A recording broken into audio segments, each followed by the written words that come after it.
Hello, hello, hello. Welcome back, welcome back, welcome back to the chat. Welcome back to the channel. Welcome back to the live. I'm glad you're here. That means you're alive. Hey, y'all. I'm so happy that you guys are here today. Today we're going to be talking about spirituality, religion, and leisure time. How you spend your leisure time says a lot about, how your religious beliefs, your spiritual beliefs says a lot about how you spend your leisure time. So I'm super excited to talk about that with you guys today. Also, remember, if you're interested in any email tarot readings, if you're interested in You Are Program, which is the book that teaches you how to create a successful mindset to get all the things you want, or if you're interested in getting your mindset for success in transitioning with leisure, go ahead and check out the website down below in the links and catch me on the flip side. I'm excited to talk to a lot of you guys and, help you guys get your mindset for success. So, yay, we're going to go ahead and get started. We're going to wait. I'm going to put the Q&A question, okay? Are y'all ready? Don't get woozy now. Don't get woozy. What religion or spirituality do you practice? Are y'all ready for today? Make sure you like the video as you come in, y'all. Hey, y'all. Okay, there we go. Something went wrong. What just happened? Why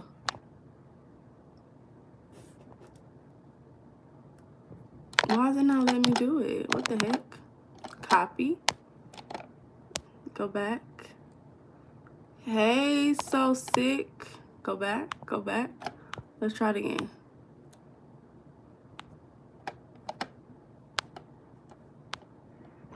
Okay. YouTube, don't treat me like this today, please. I don't have time for this. Please, I don't have no time for this today, YouTube. Please, don't treat me like this. There we go.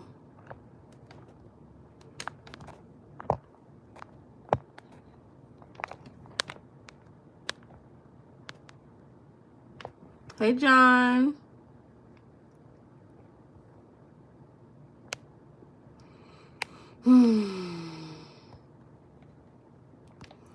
Okay, so YouTube does not want me to put the Q&A at the top. Let me try it on a different one. No, cancel.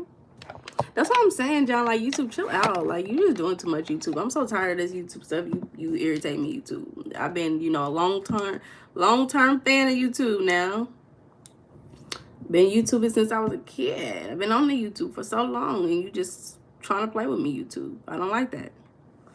I don't like that one bit. Let's see if I can do it from a different way. How y'all doing today? We got a good topic today. I'm excited. Thank you, so sick. I appreciate that. We have an amazing topic, and I'm excited. Look, I just saw 333, so it's going to be good energy. I'm super excited to talk about it today. I have a lot to talk about. Are you guys excited? The question that I'm trying to ask, which YouTube is acting a fool, is what spirituality or what religion do you practice? So let's see. Yes, John. Thank you, friend. I'm doing well today. Let's try one more time. Let's just try one more time. You never know. You never know. So let's just try one more time. Okay. One more time. If not, I'll just pin the comment because I don't have time. I don't have time to keep playing with you, YouTube. No, it's not going to let me do the question. I wonder why. It keeps saying something went wrong. Please try again. Something went wrong. Please try again. Maybe it just doesn't like my question. So what I'll do is I'll just go ahead and put it in the pin comment, and you guys can answer from there. And I spelled it wrong anyway, so that's okay.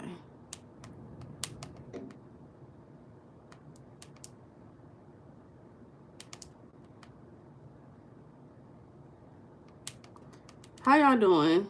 Y'all let me know how y'all doing today.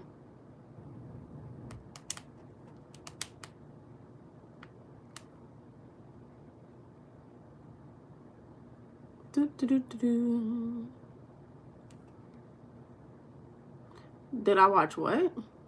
I don't know what that is.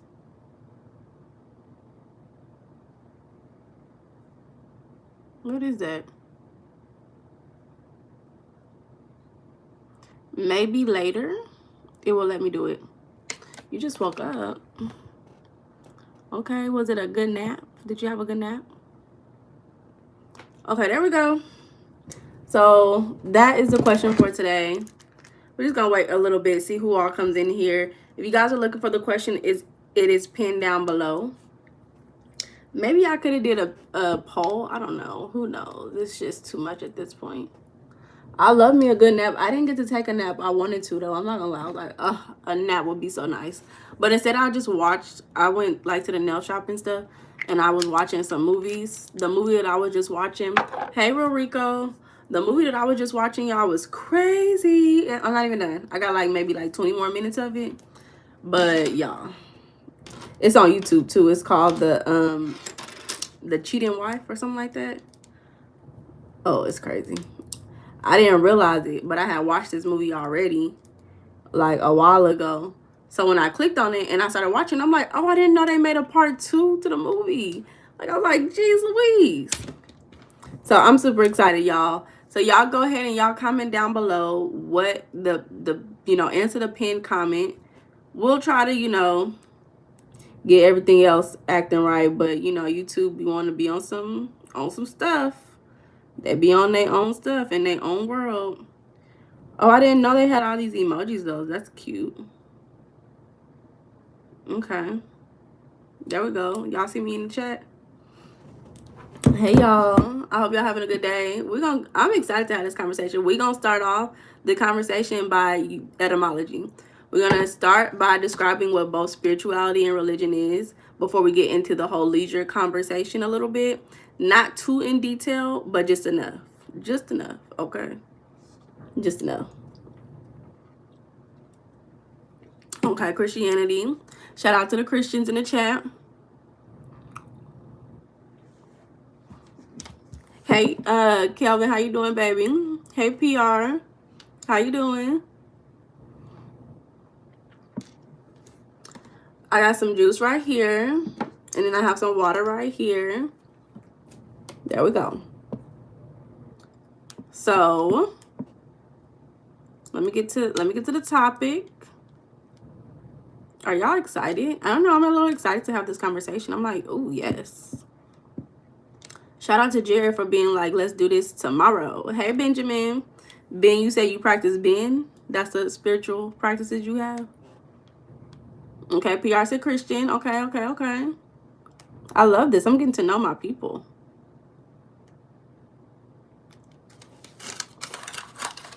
I'm getting to know my people. I'm super excited.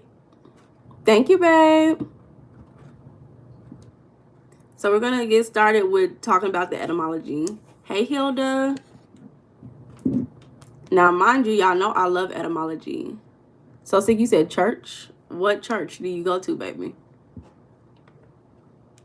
And mind you, when I was like, just a couple of years ago, I was so stuck on like, what is this whole religion thing? Like, what does this even mean? Then I finally figured it out, and I'm like, oh, duh. Thank you, Hilda. Johnson, spirituality, yes. Okay, so 6 said Church of Christ. So Christianity, is that how it works? You tell me. So I'm on the same wavelength. I practice spirituality as well. I'm on my own spiritual journey.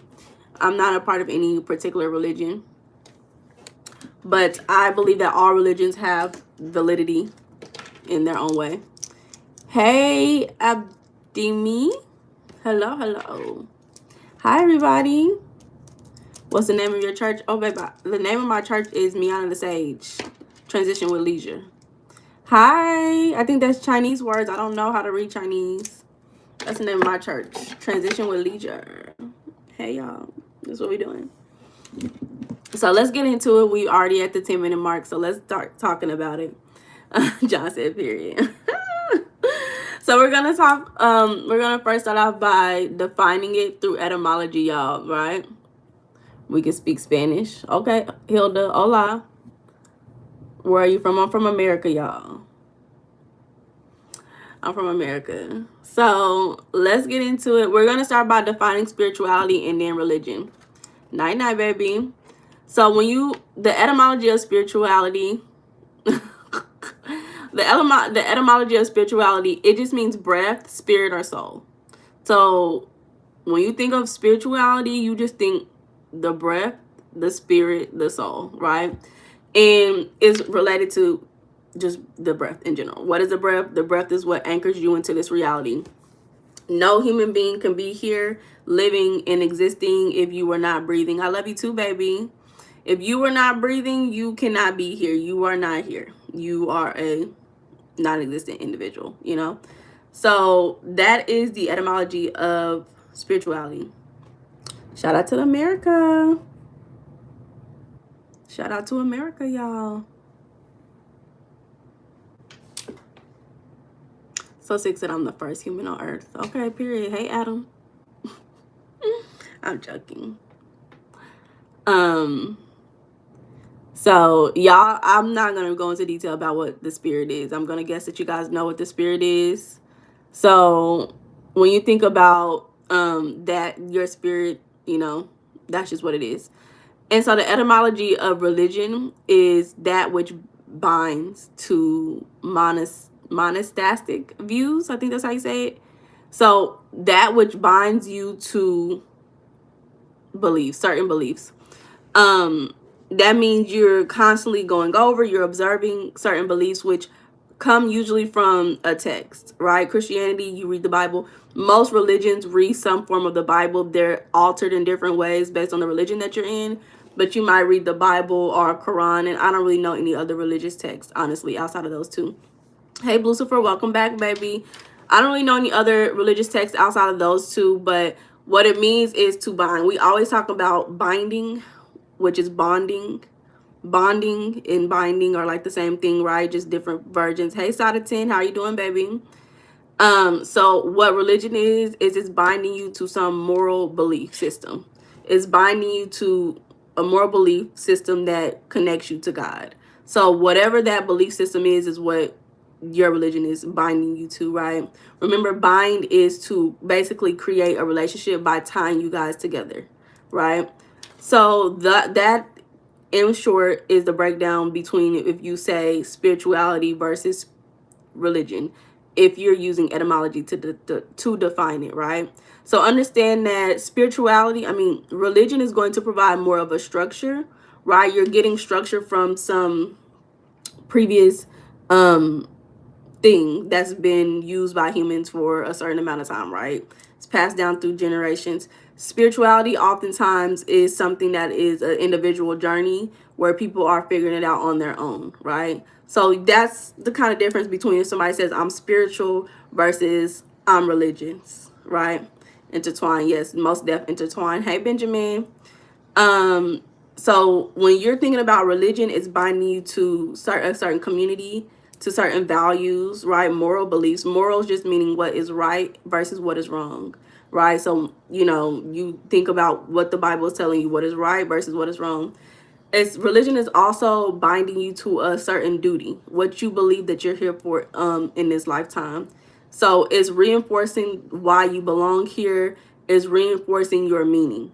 So you are basically using a certain text, most of the time is text, and it's telling you all these things and it's giving you that structure. The difference between religion and spirituality is spirituality has no exact texts. Now, I will say there are some spiritual texts out there, like Eckhart Tolle. I like Lauren. Why am I saying her name wrong? Lauren. Louise Hay. I like Louise Hay. There's a lot of different people who have great spiritual texts that are not religious based. Louise Hay is just one of the people who I really like. There are so many more. They're not coming to the top of my head right now. But if I think about anybody else, I will definitely tell you guys throughout the live. You said you, okay. Okay, period. Give him memory, baby. Give him memory. That's Shadatin's hobby, y'all. That's what he doing his leisure time, is create AI virtual humans. Spirituality, the possibilities are endless. Yeah. And honestly, even with like religion, there's a trillion different types of religion. Like, it's literally not even just one. So either way you go, you want to go through a religious way, you know, you can do that. Versus if you want to go through a spiritual way, their life is endless regardless. There's not even just one type of Christianity. There's like a million different types of Christianities. I'm being dramatic when I say that, but I grew up Baptist. There's Protestant, I think that's Christianity.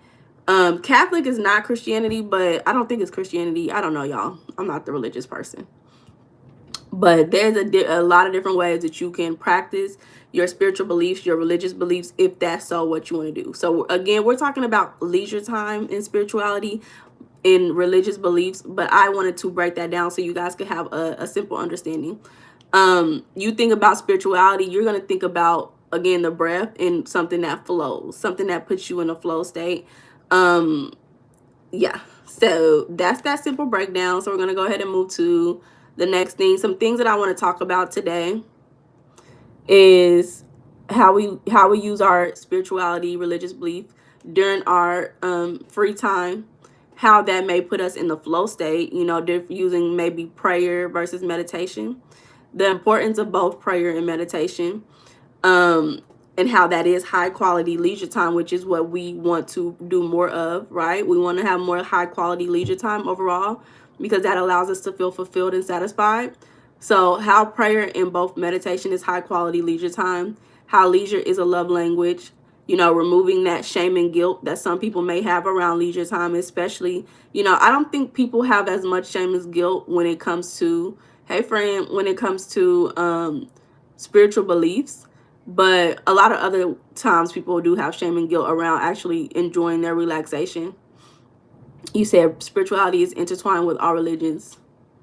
Yes, yes, yes. I agree. So maybe we can also talk a little bit about leisure and manifestation as well, because I do think that manifestation is a spiritual practice. So I was thinking about have it be its own little video, but I think that this actually pairs well with this conversation. So and also making leisure time a ritual. And you know, we can continue talking a little bit about how different cultures do their leisure time. It's a lot of things that we can talk about today. It's a lot. Can I tell you something? I need your advice. What you need advice on, baby? I agree. I have to make more time in my life for both praying and meditating. Yes. Yes, yes, yes. Y'all ready? So let's get into the conversation. Let's get to the points. Now, mind you, where? Okay, I don't have it nowhere near me. Maybe. No, it's not anywhere near me. I was going to talk about a book, but once it gets to that point, I can find it and show you guys later.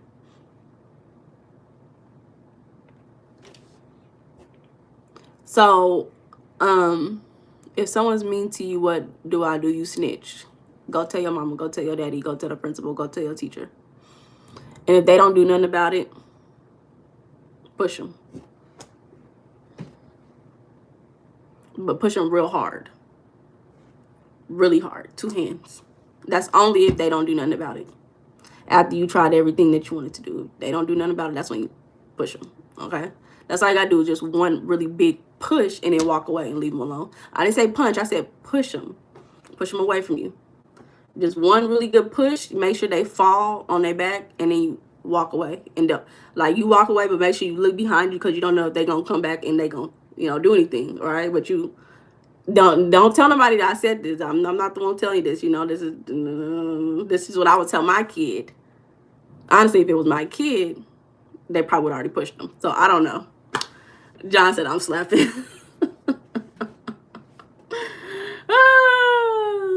You know, we don't do bullies around here. You got only so many chances before you get these hands laid on you, baby. And you young. Shin to shin, baby. You know what a shin is, baby. You know what a shin is. You already know what to do. Okay. So So now that we had that little conversation, don't let nobody bully you. It's always stand on business. Don't ever let nobody bully you. Never. I don't care who it is. So understand when it comes to religion and spirituality, a lot of these religions and spiritual beliefs see leisure time as sacred, right? A holy time. It's highly important. Top tier of the times that needs to be spent, right? It's a sacred time.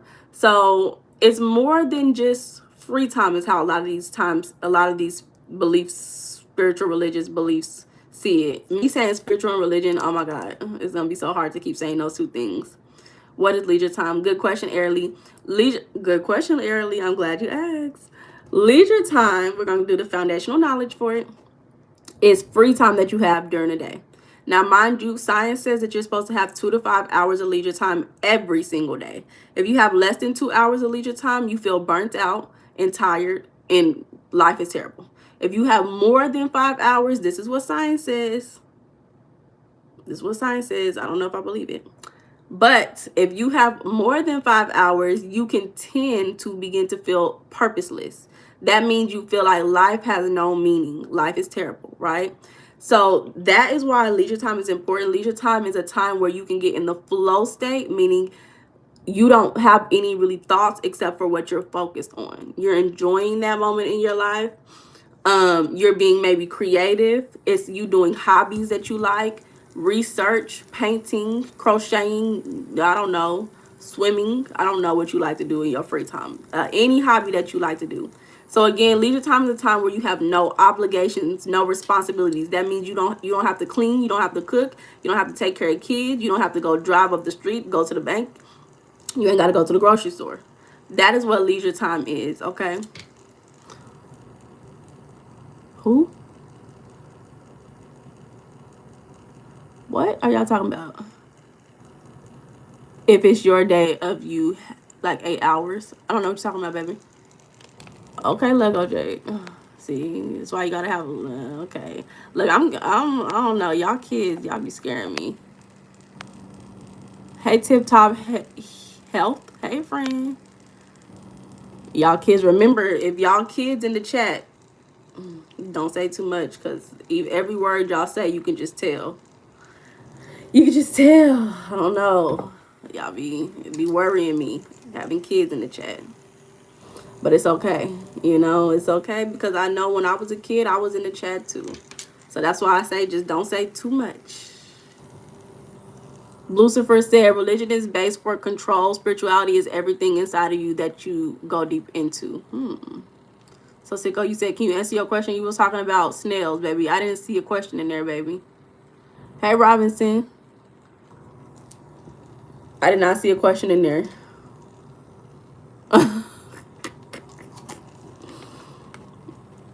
Okay, so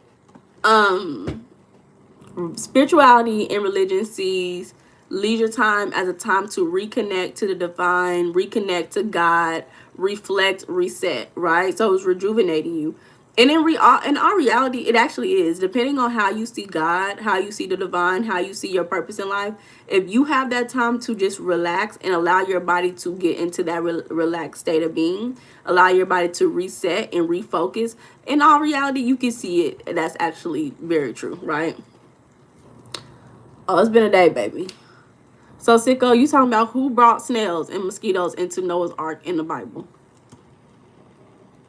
Who brought the animals into the ark in the Bible, friend? That's who answer that question for yourself, baby. Hey, Robinson, it's good to see you. You know, it's the best time to be back, baby. It's the best time. Make sure you turn your post notifications so you can hear me again. So sick, friend. I don't know if you're being serious when you asking this question.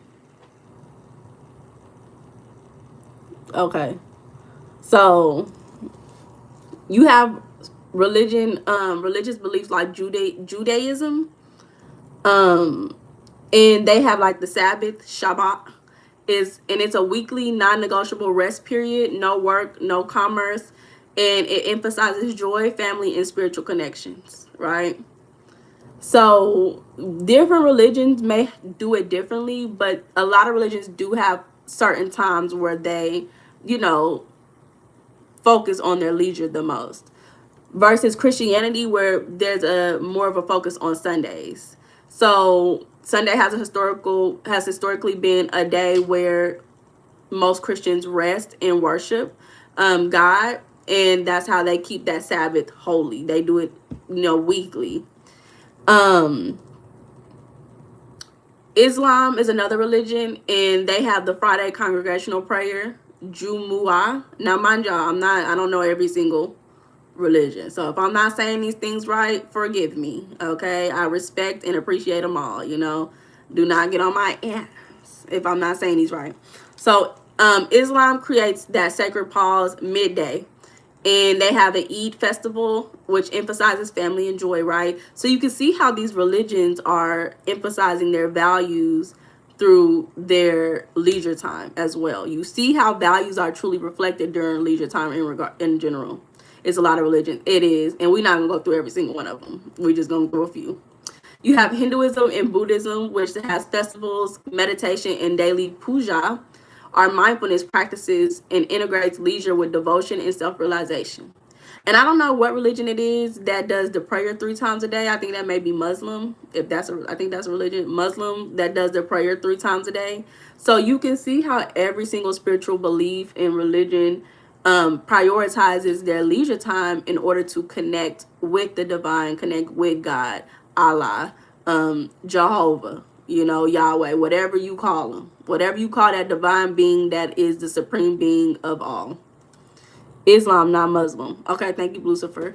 So Islam, okay,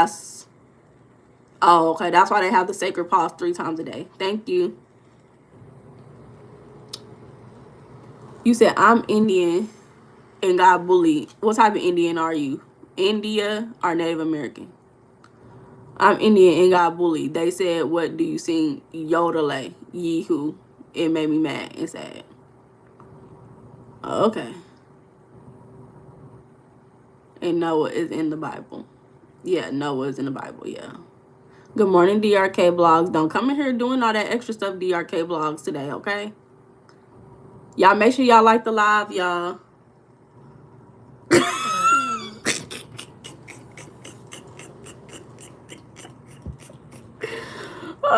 Early, you are so funny, bro. Y'all be cracking me up, bro.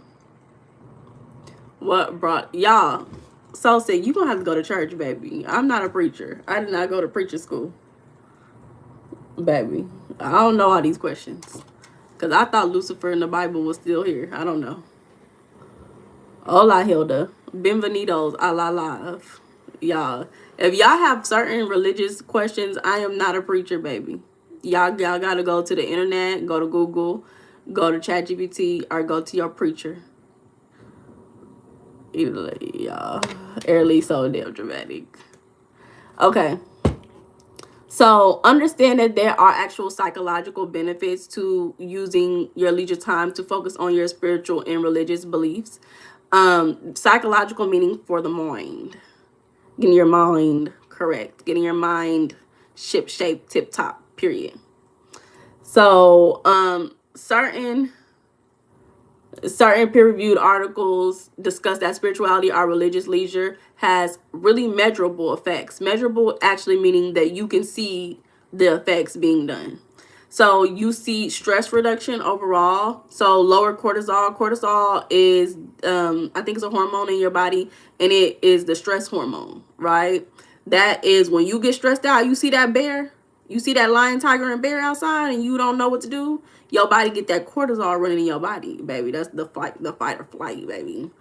So, when you think about, okay, I'm stressed out, who you going to when you go in your free time, your leisure time? Leisure time already reduces stress, but this is, if you want to focus on spirituality and religious beliefs, boom, it's going to decrease your stress. It's going to slow down your heart rate, right? It's going to support your parasympathetic activation, and also that aligns to other restorative leisure, right? So leisure in general does that, but especially when you are focusing on spiritual and religious beliefs. It also it makes you feel meaningful, right? It gives you meaning even through stressful and tough times. So, you know, it makes you feel like you have purpose when you're focused on your spiritual beliefs. Also understand that this is programmed within you, right? If you see that, okay, usually typically you focusing on whatever spiritual or religious beliefs, especially religion, because it is a system already that it's already defined. When you are getting that from something outside of you and somebody's telling you this is what's going on, you're going to automatically be like, okay, I have purpose, right? Because somebody told you that, right? If you're doing spirituality and you did your own deep dive on whatever life means to you, you're going to be able to ground yourself in whatever purpose you figured out for yourself, right? And then when it comes to religious and spiritual beliefs, especially if you like go to church, especially if you go to church, it builds that sense of belonging in community. So there, you know, typically religious beliefs and even spirituality, because there are some spiritual beliefs like, you know, some people are into, I don't know what you call it. I'm not gonna say anything because I don't know what you talk. So some people are into rituals, gathering, which creates a sense of connection, and it's very powerful for your emotional health in general. So when you think about, okay, but how is this supporting my mind, the mind, getting my mindset for success? Yeah, most of the spiritual beliefs, especially if they're not focused on fear-based, you know, things, they're going to be supporting you. Practices, yes sir, yes sir, they're going to be supporting you mentally. So success or both. So at the end of the day, you think about these. Hey Southern girl, welcome back to the live, baby. um you think, okay, leisure is not something that I can just choose. Leisure should be prioritized. It's a sacred time. It's a holy time. It's a monumental time in my life daily. Okay, early girl, don't make me block you saying this crazy stuff in the chat, girl. I'm just playing. I'm just playing. Leisure is important because it's for your human design is based on it, right? You grow through your leisure time. You self-actualize through your leisure time. You think about building your relationship with God, that self-actualization, becoming more of who you're supposed to be, what God has put you on this earth to be. I practice religion, but I'm depressed. Who am I? Well, you just said that you depressed, so that's who you are, baby. That's how you acknowledge yourself. So that's who you are. You are whoever you say you are, baby. So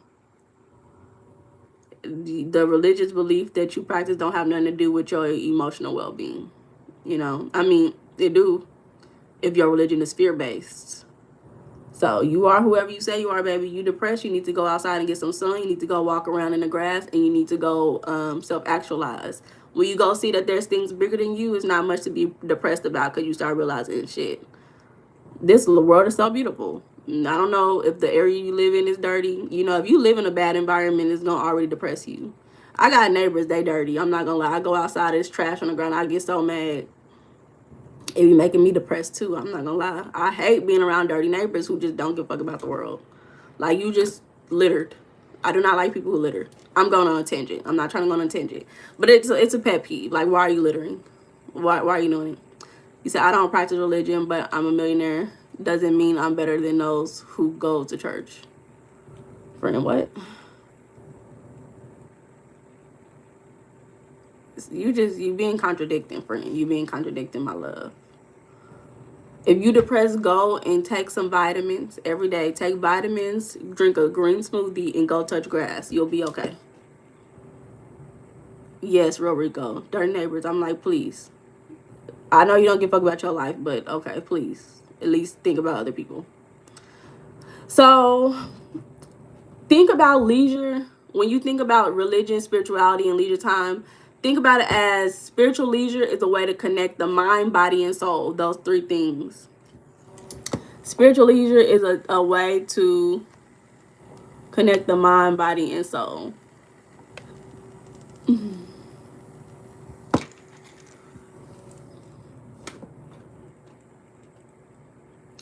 Also, spiritual leisure is a ritual. It should be daily, right? I believe that if you want to build your relationship with God, the divine, whatever you think, whatever you believe in, it should be something that you focus on daily, because every day you wake up, you have to reprogram yourself in this world. It's really no options. I'm telling the truth, y'all. It's really no options. Every day you wake up, you have to reprogram yourself with the beliefs and the thoughts that you want for yourself, because you are consistently surrounded by ads. You have your phone in your hand that's consistently showing you different social media platforms. You consistently bombarded with other people's beliefs, other people's perspective. You drive down the street, it's a McDonald's ad right there. It's so many things that's trying to, you know, filter your mind and put things into your mind. And if you don't do the filtering yourself, then you will be controlled by your environment, period. So that's another reason why your religion and spiritual beliefs is so important, because it gives you that foundation to not allow your environment to control you, right? It's giving you that moral system, that moral beliefs to tell you what's right thing to do and what's wrong. You say you don't practice religion. Okay. Earlier you said you was Christian, friend. And does that mean God doesn't love them? God love whoever they believe. If they believe God loved them, then God loved them. I'm telling you, life is all about what you believe in. It's no such thing as do God love them. Like, you got to stop worrying about other people. In my mind, it's like, who cares? Do they even believe in God? Like, why do I care if God loves them? Maybe they don't even believe in God. Airly said, no, God loves everyone. Or anyone. That's what she said. So, it's up to you really on your beliefs. Like, I believe that God is within everything. God is all things. God is love. So, they use colors to control us. That big yellow McDonald's sign, colors carry energy too. Facts. Color therapy, y'all. Get into it. John speaking facts. Y'all, there are literal documentaries on YouTube that teaches you how McDonald's controls people. The things that they use, the warfare that they use to get into people's mind. That's why they start with the kids. That's why they focus so heavily on children. Because when you implement it in a child's mindset, now it's stuck with them. And now they're going to give it to their children. Now it's generational. So, Lucifer said there's no such thing as only one God. There are many. So 6 said Bill Gates doesn't have a religion, but he's richer than those going to church and praying every day. But who cares about the money? What's the money got to do with it, baby? Early said, I'm not trying to be a preacher in here, LOL. Early, we know you, girl. Your spiritual beliefs or your religious beliefs are heavy. That's okay. Be you, baby. Be you. Real Rico said, I hear you, Early. Preach on, preacher. Early said, it doesn't matter about money. Lucifer said, preach. Yashakar said, 1 John 5:3, King James Version, for this is the love of God, that we keep his commandments, and his commandments are not grievous. John said, we are gods and goddess. So 6 said, if you don't have money, you're poor. Okay, y'all. We get into it. Y'all ready? We're going to keep going. So, again, when you think about it, especially if you're having a hard time really getting into the mindset of I deserve leisure time, when you deserve it, it's actually necessary. It's like the same thing as eating every day.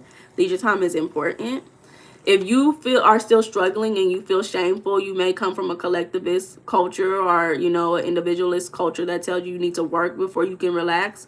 Understand that spirituality, religious beliefs should be prioritized before all things, right? That's why we get certain holidays off, right? Because of spiritual beliefs, right? It's prioritized. So, reframe it as a time to worship, not just indulging in just anything. It's a time to really focus and build that connection with God. And then things that get you in that flow state that we talk about, how leisure gets you in that flow state, is like prayer or meditation. Those activities get you in that flow state, especially if you're doing it intentionally in a positive mindset. It supports you in exploring your presence, meaning where you are in this moment, and it supports manifestation and creativity. So let's get into it.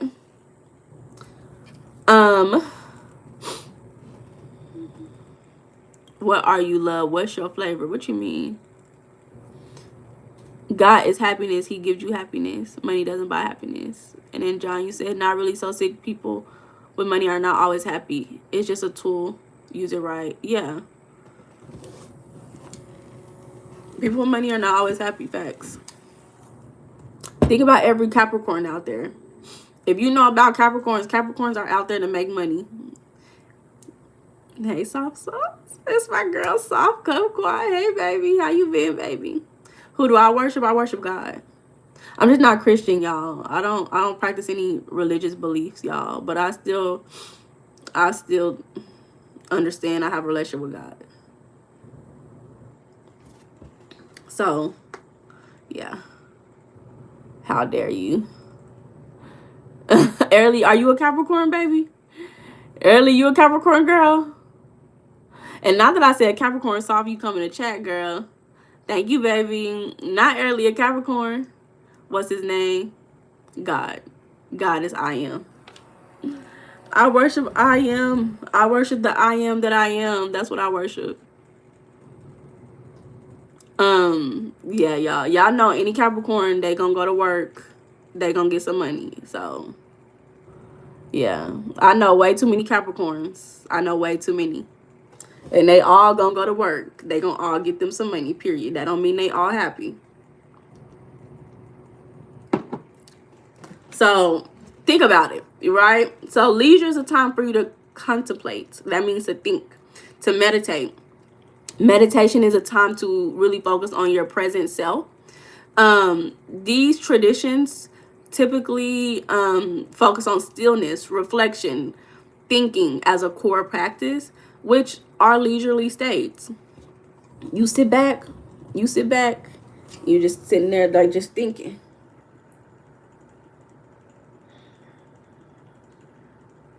That's a leisurely state.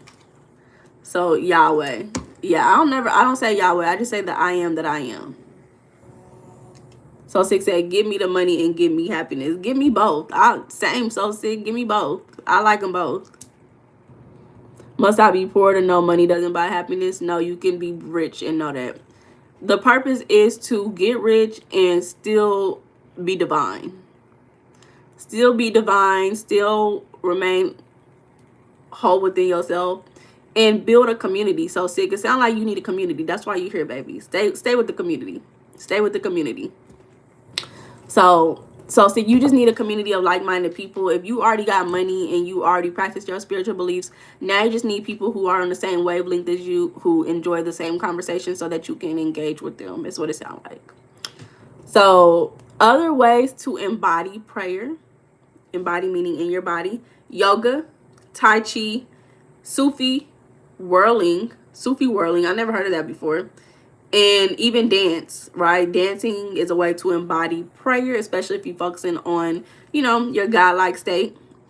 So combining both movement and devotion. And y'all know already what I told you guys about learning and movement at the same time. When you are moving, it activates multiple parts of your brain, which supports learning in general. So if you are trying to build, relationship with God, or, focus on your relationship with God, and also promote stillness, reflection, and rejuvenation, that's a perfect time to maybe just move around and focus and reflect on your day. Like, just move around, dance around the house, and just reflect on the day that you had.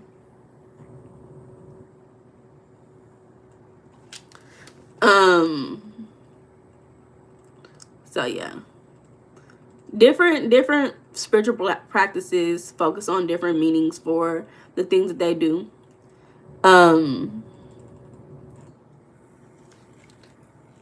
Let's see.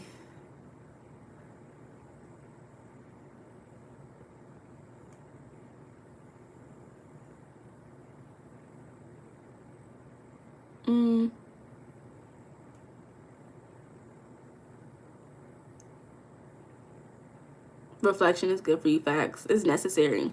If you don't reflect on the day, baby, you just gonna let the day pass and you're not gonna process nothing that happened. And every moment is really important of every day. Every moment.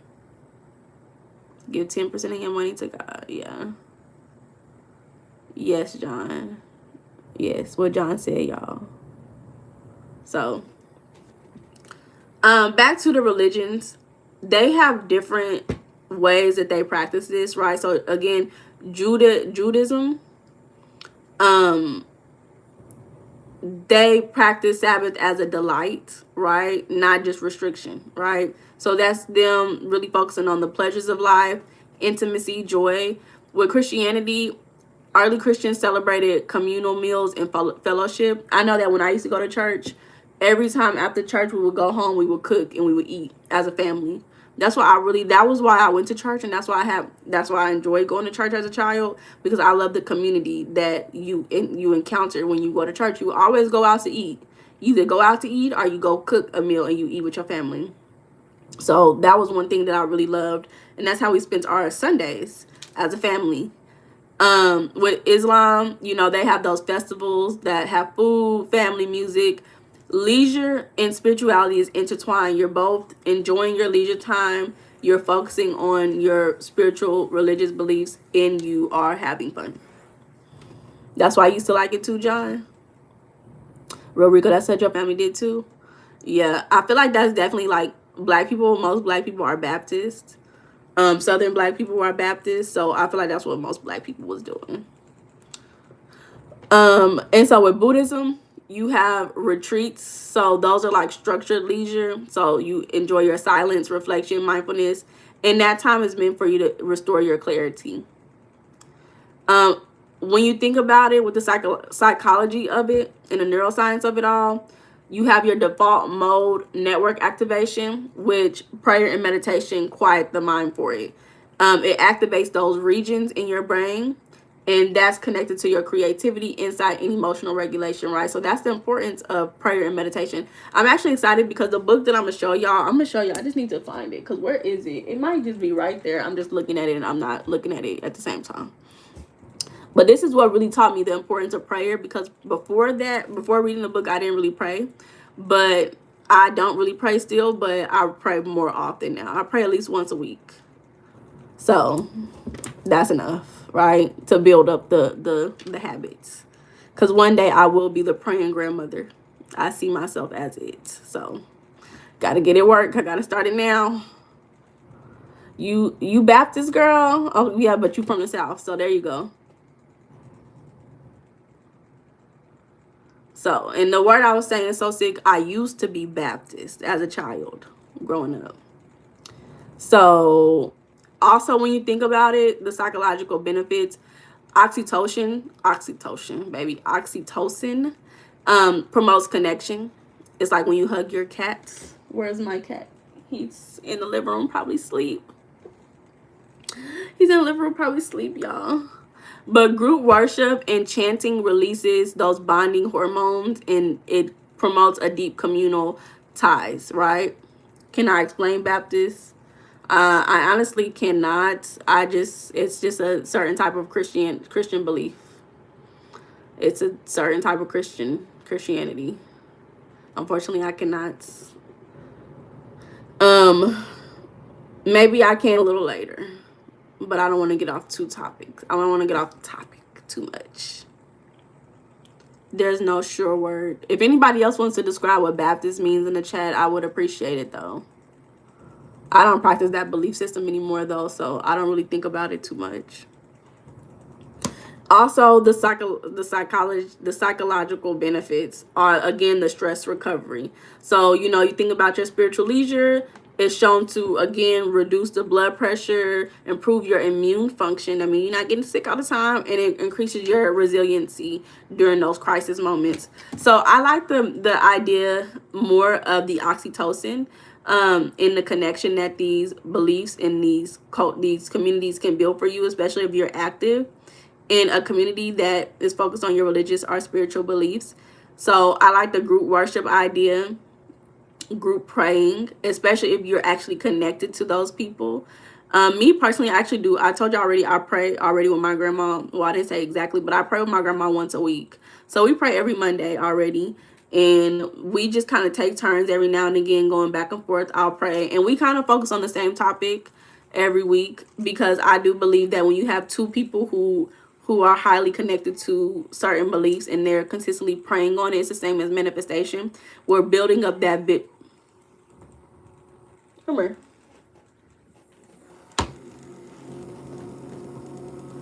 Here's my son, y'all. We were just talking about him. What you doing, baby? What you doing?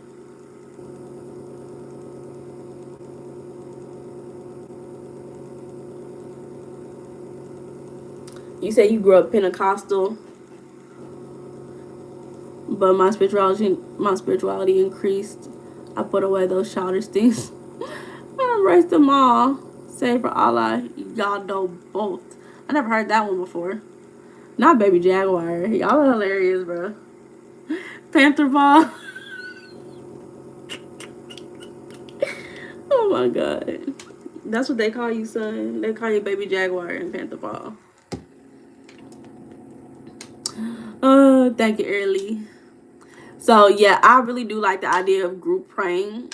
And that's why, y'all think about like witches and stuff. They always have those witch circles. That's a spiritual belief. Witchcraft is a spiritual belief. There's different types of witchcraft as well.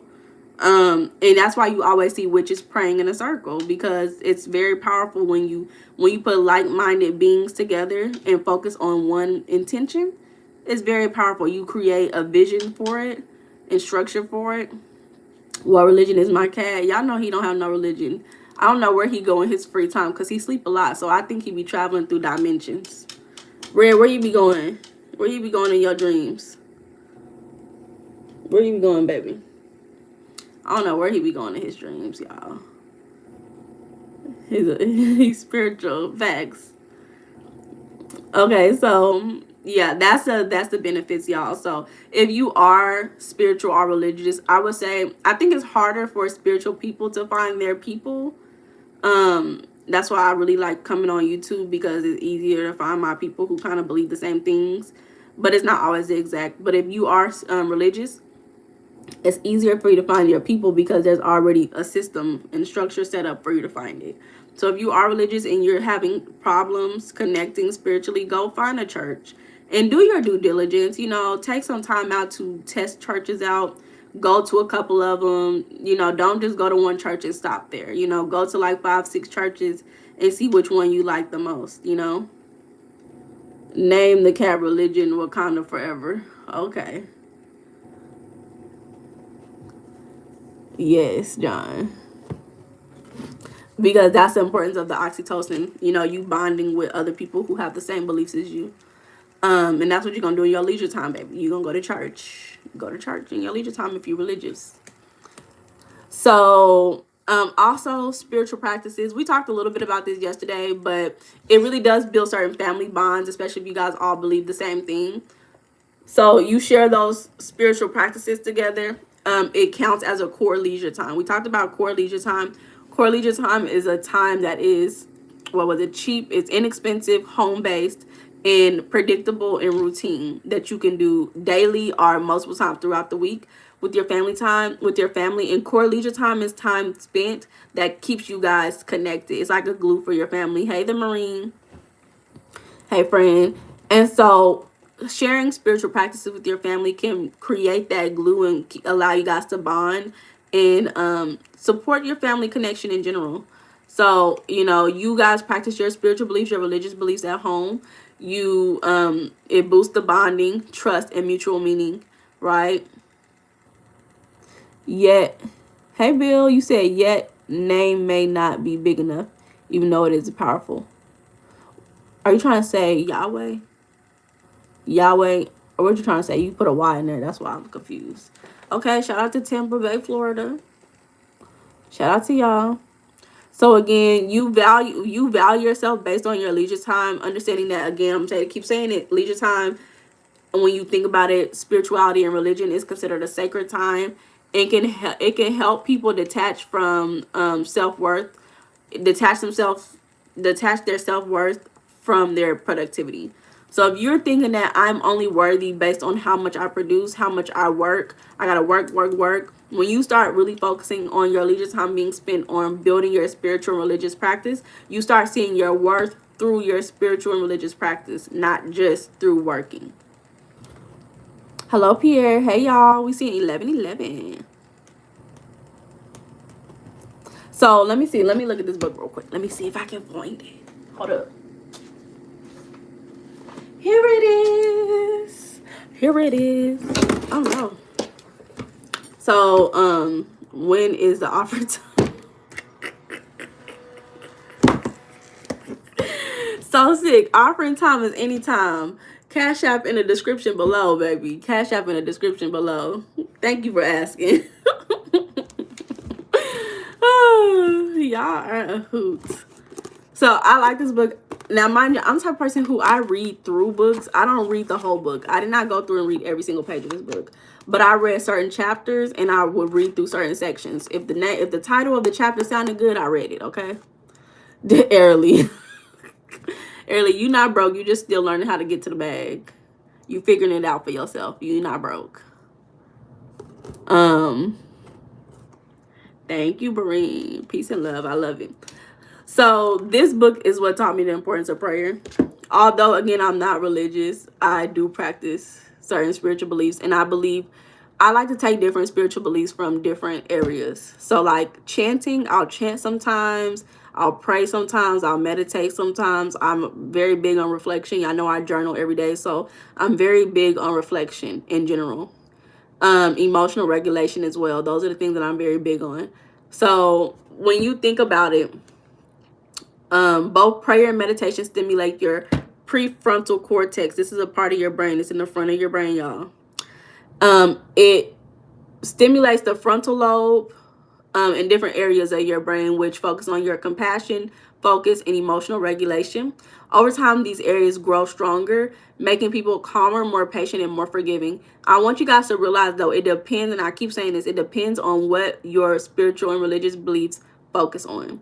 If you say that God is an unforgiving God and he destroys and he kills and he takes away from you, that is how you're going to perceive the world around you. It depends on how you view God. Your relationship with God is going to dictate how you spend your leisure time and how relaxed you can be and how much you value yourself, okay? So don't just think that I'm just telling you guys this and you say, okay, I'm going to go find me a church, and then your church start talking about you should be ashamed, you should feel guilt, you should da-da-da-da, come repent. Humans are evil, like you can't just do that. You gotta, you gotta think about what your relationship with God looks like. Yeah, the mind is complex, John. You practicing religion on me. Bill, you said name of divinity is key and God is seen in many religions, hence God is really big. Okay, so sick giving out money tonight. So sick giving out money. Put it in the bank, so sick. So, if you see God as a forgiving God, then that's what it will be. Your beliefs create your reality, right? So God is all things. God can be forgiving. God can be unforgiving. God can be non-existent. It's really up to you. You create your world. The new Joyce Myers. I don't know who that is. Is that Michael Myers? I don't know who that is. We need a building. So sick. Invest the funds. Invest the funds.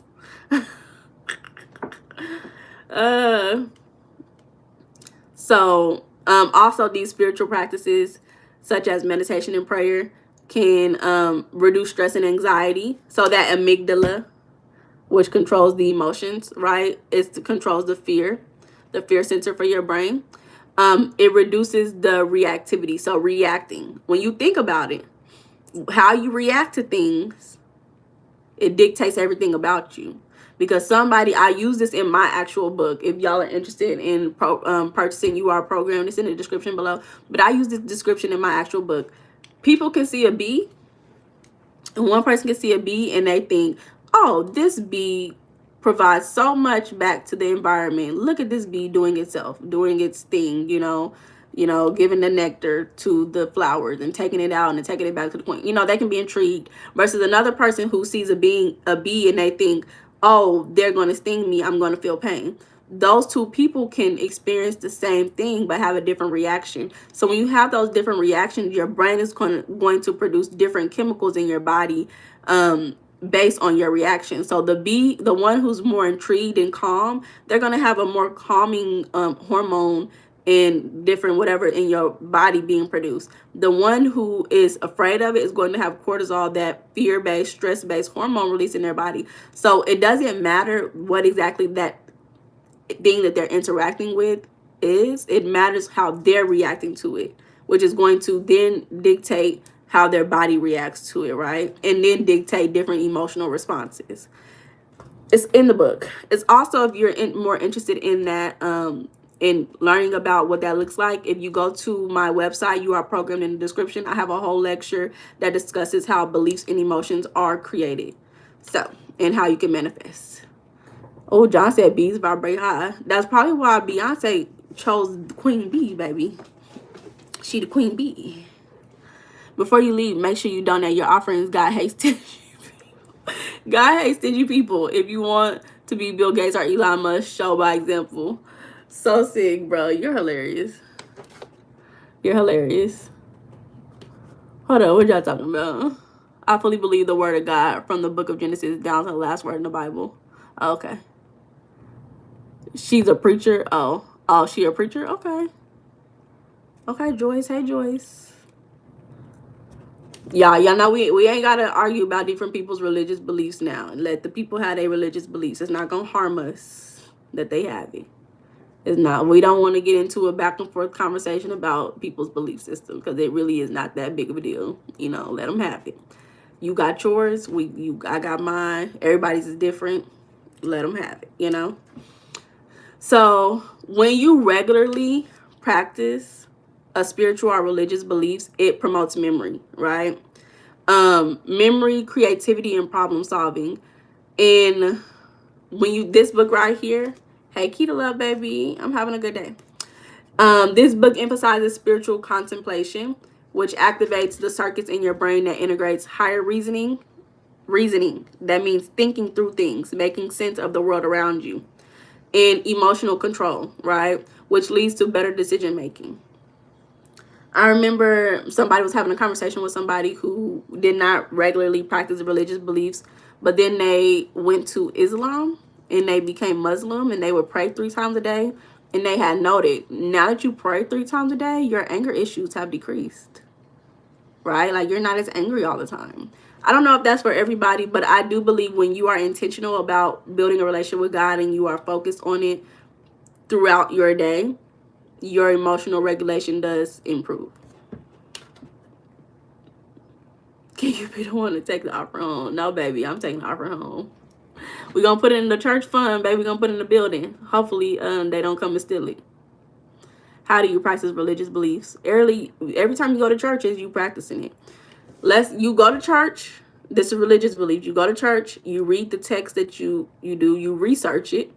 Research the text. Research the words in the text. I know some people who even go as deep as studying Greek words. I like to study etymology, right? So you can even go down to the point of what does each word mean. Some people study, I think, is it Roman? I think the Bible is a Roman text. Mistaken. Don't quote me on that. But you can even go down to the type of text that it comes from, right? And study that. So that's how I would study it. You can also watch sermons in real life on the internet. You can also join Bible study groups. There's a lot of female, women-led Bible study groups out there for you. So that's if you are religious. That's what I would say you would do. Key, you said that is true. When I pray more, I feel peace. Bill, you said anger management, not a new religion, but funny to think about it as such. Yeah. That's why the Buddha's so chill, baby. He's so chill because he always meditating and reflecting. He like, I ain't got time to be angry. I already thought about being angry and it's not worth it. So, let me drink some water, y'all.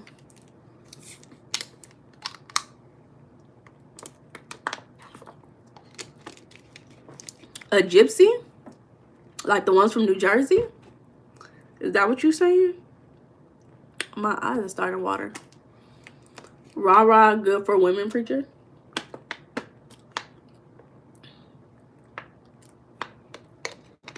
Rah rah, is that a preacher? Hey Gary, baby, welcome back to the live. Oh, what's a gypsy? I don't really know what a gypsy is. All I know about gypsies is they got that show called My Gypsy Wedding or something like that, and they in New Jersey. Gary, it's been a good day. It's been a good day. So again, prayer meditation activates the parasympathetic nervous system, which again reduces that heart rate, protects your heart, protects your cardiovascular health. So it protects your heart. Remember, metaphysically, your heart pumps out blood. Blood is related to joy in your body. So the ability for your blood to move freely through your veins symbolizes the ability for your joy to move freely through you. Now, again, it could be excessive and it could be decreased excessively, right? So you always got to find that middle ground, because excessively you think like high blood pressure or something like that. So you guys do, think about that for yourself.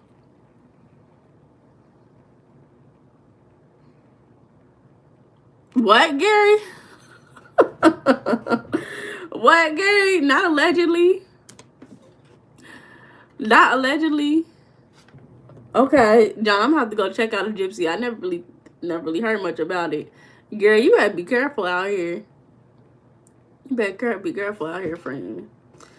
So, it's also stated prayer and meditation, again, be intentional. In the book, it has suggested that it can positively influence your telomere length, right? Which marks your cellular aging, and it contributes to longevity. So a lot of y'all want to live longer, meditate and pray more. These spiritual practices activate dopamine. That's the good hormones in your body, making you feel good. That's the dopamine is what make you want to do it again. It make you want to do it again and again and again, right? And that's associated with pleasure and motivation. And people report higher levels of peace and gratitude once they practice prayer and meditation. Deep prayer is what I learned about reading this book. Again, this is the book that I'm talking about.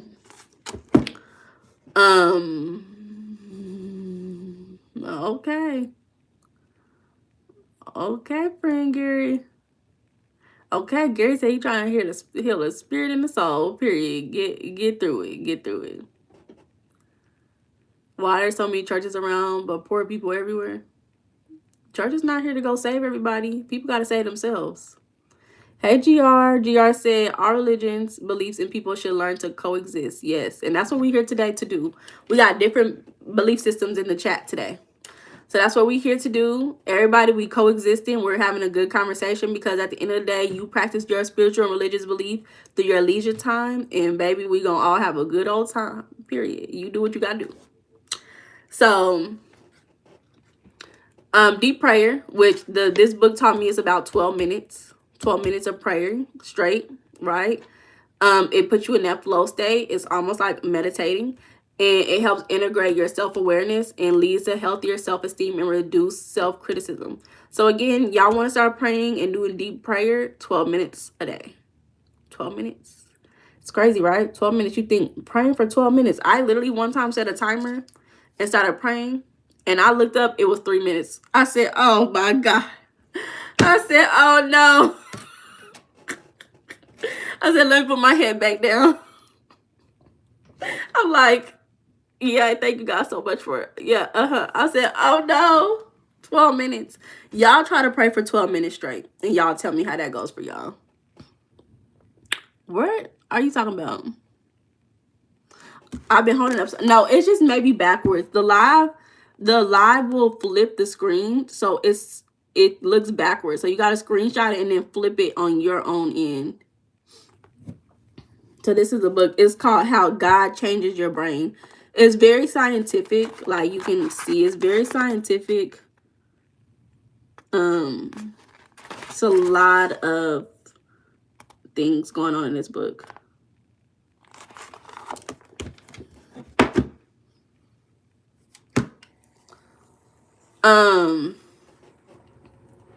So yeah, 12 minutes, y'all. You welcome, Bill. So again, you focusing on your spiritual and religious beliefs in your leisure time, it will promote more compassion in you. You'll feel more kind, loving, and you'll be more empathetic. Again, you gotta, it's not every spiritual and religious belief that's gonna make you feel this way. You gotta really do your own due diligence and see God as all loving, all caring. He loves everybody, right? You know, that's a mindset that you have to be in if you want this to promote these things in your life. Because if you focus on that religion that is like, oh, you know how they be having like the white power. I don't know what they call it. The people who shave their head bald and they white and they be like, God hates you know what I'm saying, you know what I'm saying, right? Like, that religion is not going to make you feel peaceful and calm, right? It's going to build cortisol in your system. So you got to really think about what is going to support you, you know, support you feeling restorative. It's a feeling that you have to acknowledge within yourself. But what helps you the most is really the reflection and contemplation. You reflecting on your day, you contemplating on your day, it supports you in feeling more connected to God and the universe and to people around you, and it gives you that sense of purpose.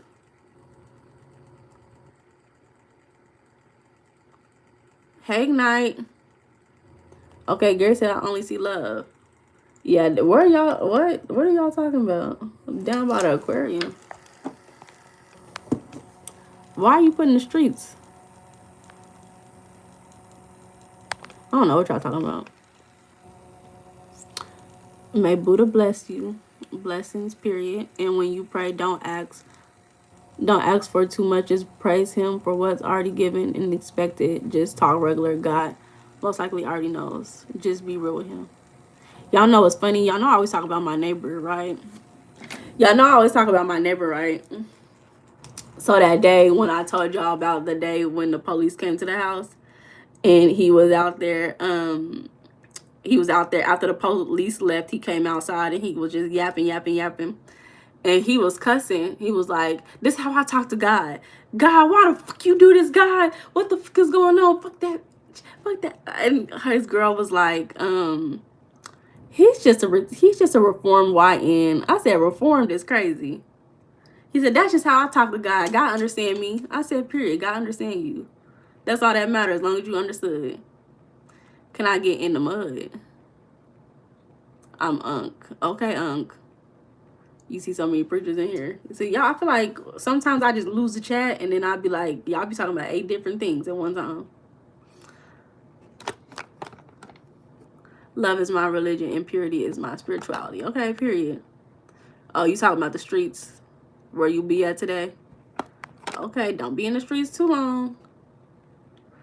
Don't be in the streets too long, Gary. You better go use your leisure time wisely. Go use that leisure time wisely, baby.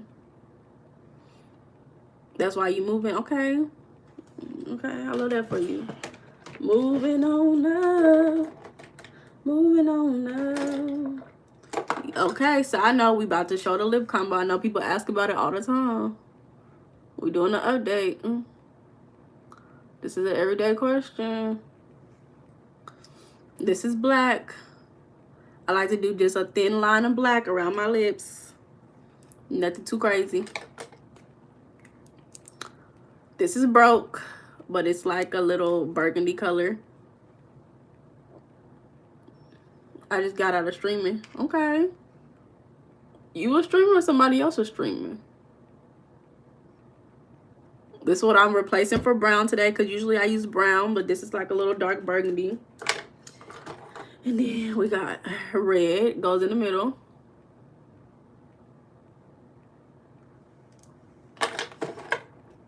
This is the lip gloss that I've been using, because this one literally looks like this. And I'm almost done with it, but I don't want to do it. World's Famous Lips. No, for real, John. I mean, John. GR, I'm sorry. Thank you, Hilda. Okay, shout out to the algorithm. Thank you, Gary.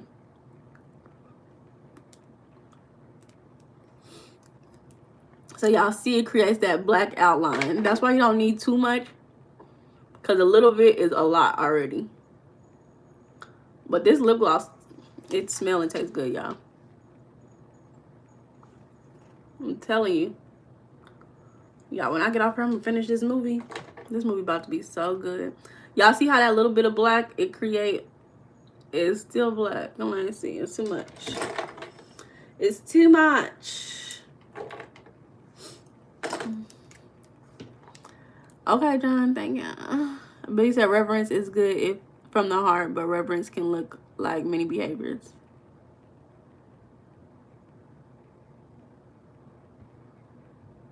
Girl, what, Early? What's wrong with your neighbors? The hell?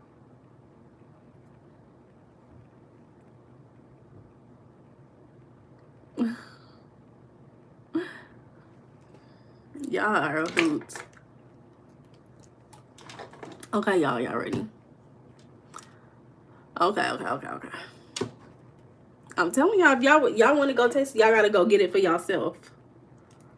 Also in the link below. I have my beauty stuff linked below as well. Y'all want to go taste it, go get it on Amazon. It's vitamin E Broadway. I love me some Broadway. So also the spiritual practices, religious practicing supports forgiveness and healing. When you start to see that there's more beyond who you are, you start to be able to forgive people, right? These practices like praying and meditating, it helps release that emotional pain and let go of grudges, and allows you to feel lighter, which is you want to feel high frequency, which is the light feeling. And it's crucial for relational health, right? You want to have better relationships. Start praying, start meditating more often, okay? You got that good hair, you know. I love your glasses, right? Okay. Thank you. Thank you. So the things that you want to take away from this little bit of the conversation is praying and meditation are mental workouts. It's supporting your mind, right? They physically change the brain to be more resilient, compassionate, and creative. You can start by 12 minutes a day. You know, praying and meditating can start showing measurable changes in your brain scans, actual brain scans, right? Not just, you know, let me think about, let me feel it. You look at the brain scans, you'll see the measurable effects. And it's also effective for people if you feel like you're just too busy. Like you take a shower or a bath, how long is your shower, right? If you need to start implementing it, start doing these with things that you already do, because that's how you build habits, is you implement it with something that you already do consistently. So every morning you make tea, or every morning you make breakfast. You know, you don't have to close your eyes to pray. It's not necessary, but you can.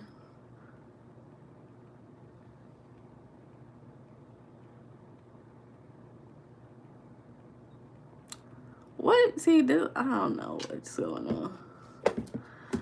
See, I lose the chat. I lose the plot. I don't be knowing what's going on. I look down, all I see is killing animals. I'm like, oh no, where's my son at?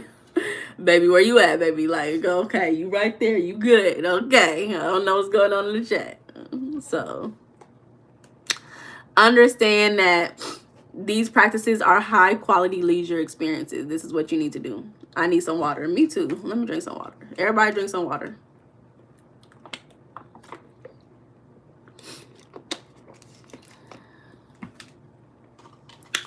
And these are high quality not only because of the restorative power and how they affect you positively, but because you choose to do it, right? What you choose to do is what's going to allow you to feel better when you do these leisurely practices. It's going to make you feel restorative, and it's going to lead to long-term personal growth and alignment. So, yeah, those were my talking points today. Overall, we think about it. Your spiritual and religious beliefs can put you in that flow state, which the flow state can help you manifest. Let's talk about manifestation. Yay! I'm so excited. No water in church today. We're okay. Dry fasting. Oh, that's what I was going to tell y'all. So this weekend, that's what I did, because y'all know I've been a little overwhelmed with life. So I just fasted this weekend. That's why I was starving yesterday. I fasted Friday, Saturday, and then up until Sunday evening. I just did some liquid fasting because I said, you know what? I need some mental clarity. This shit is crazy. You know, it be like that sometimes. So like that's a spiritual practice. I practice different spiritual practices, but I just don't have a specific title. Like again, I'll fast, I'll pray. You know, I did a Daniel fast before. I'm not Christian, but I'll do an Esther fast because that's just dry fasting. I'll do a Daniel fast. That's just eating healthy, non-GMO food, right? The Daniel fast is what really, you know, helped me to see sugar is bad for you, you know? And it also really supports your mindset. I think that's also why I have a hard time just eating things like for a long period of time and eating unhealthy for a long period of time, because I already had that experience where I ate very healthy and I saw how it shifted my body and my mind. So what's wrong, Meiana? What you going through, mama? Life, baby. I'm busy. When you go to work, you go to school. And then plus I enjoy coming on live. So this is one of my hobbies, is coming on live as well. You know, I have my business. I have things that I do. So you did a liquid fast before. How was that for you, Real Rico? Short story. One of the first times I did a liquid fast, all I did was drink water. I didn't do anything else. So I just stayed in the house all weekend. I just drank water and I like really just focused on business stuff, like learning about my business. This was like years ago. This was before I really knew what my business was, but I was learning about the system behind the business. And so when I did that, once I got done with the fast, I didn't really think too much about it while on the fast. That's why I think that fasting on the fast, you really get the benefits when you end the fast. That's how I feel, right? You see the benefits when you're out of the situation. But once I got done with my fast, I realized that coming from the childhood that I came from, where the childhood that I came from, I lived in different places. Like in my 5th grade year, I went to 3 different schools. Like that's how many times I moved in my childhood. I moved a lot in my childhood. It would be abrupt movement. Like you come home one day and you pack your stuff, we gotta go. Like that's type of movement that we had. So I realized that I grew up in, like, I used to have a mindset of instability. So that was what was my norm, was instability. So I would feel like, what's the word?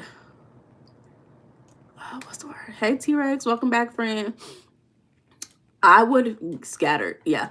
I would feel like off if I was in the same place for a long period of time. Like I would feel like something was off and I would have to just move. Like I felt like I need to move. I need to quit this job. I need to do, like, that's how I felt because that's what I was used to. So I realized once I did that, one of my first fasts, I realized, oh, I don't feel safe in stability. I don't feel safe in structure. And so I really had to relax. And that's when I made the decision, oh, let me focus on long-term stability and structure, and let me focus on feeling safe with stability and structure. Because when you don't grow up in that environment, like how you grow up, how you feel safe in something that you don't know nothing about, even if it's really safe for you, right? It's like trying to help the dog that just got abused and he think that everybody trying to abuse him, you know? So that's why I really do value fasting and taking a break from things. You know, you don't have to just fast from food. You can fast from technology, fast from things that you do every day that, you know, is just self-fear of commitment. I guess so. I didn't really think about that. I just seen it as fear of stability because at the time I was like, I got to quit this job. I'm tired of being here. I'm tired of being at this job. I need to quit this job. That's also probably what I enjoy, like type of job that I work at. I'm not at the same place every single day. You know, I got 2 different locations I go to. I don't even see the same people every day. I'm doing something different every single day. So that's probably the way why I am the way I am, because of, you know, who I was, who I am. And I'm okay with that. It's not like I have any issues with being who I am, but I'm going in and out of my, it's going in and out. Is it going in and out for everybody else? Y'all let me know. You had to quit your job because you was burnt out. They wasn't allowing you to get no leisure time. Y'all let me know. Is it going in and out for y'all?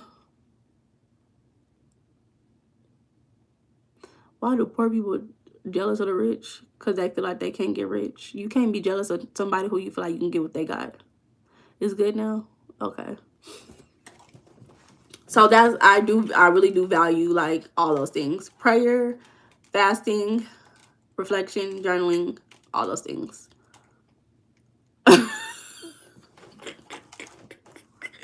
Early is a hoot.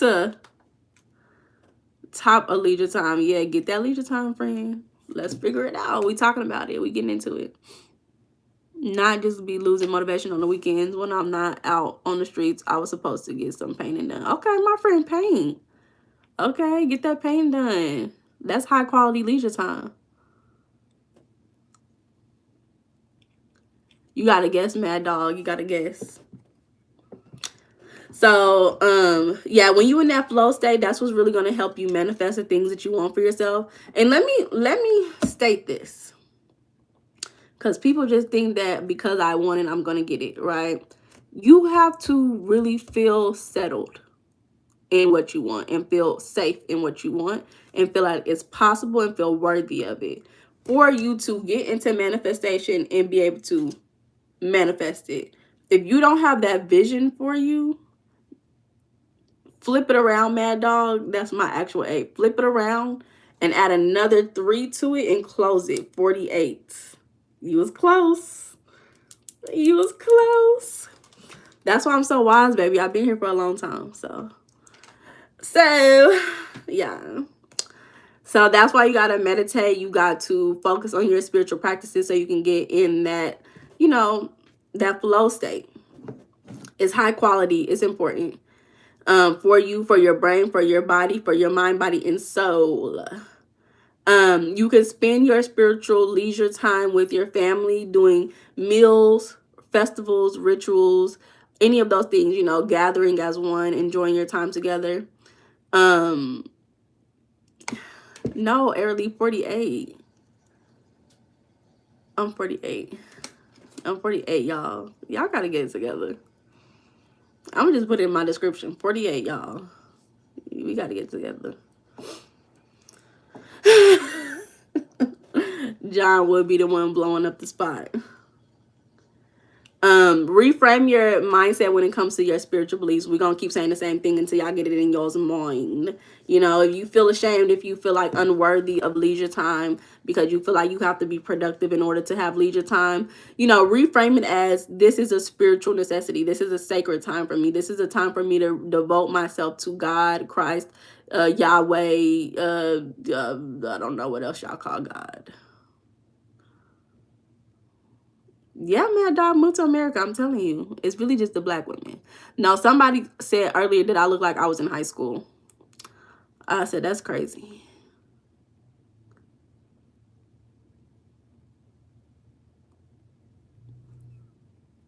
At the bar. Okay.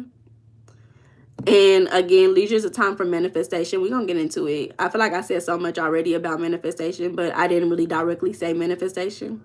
Thank you, Hilda. Yeah.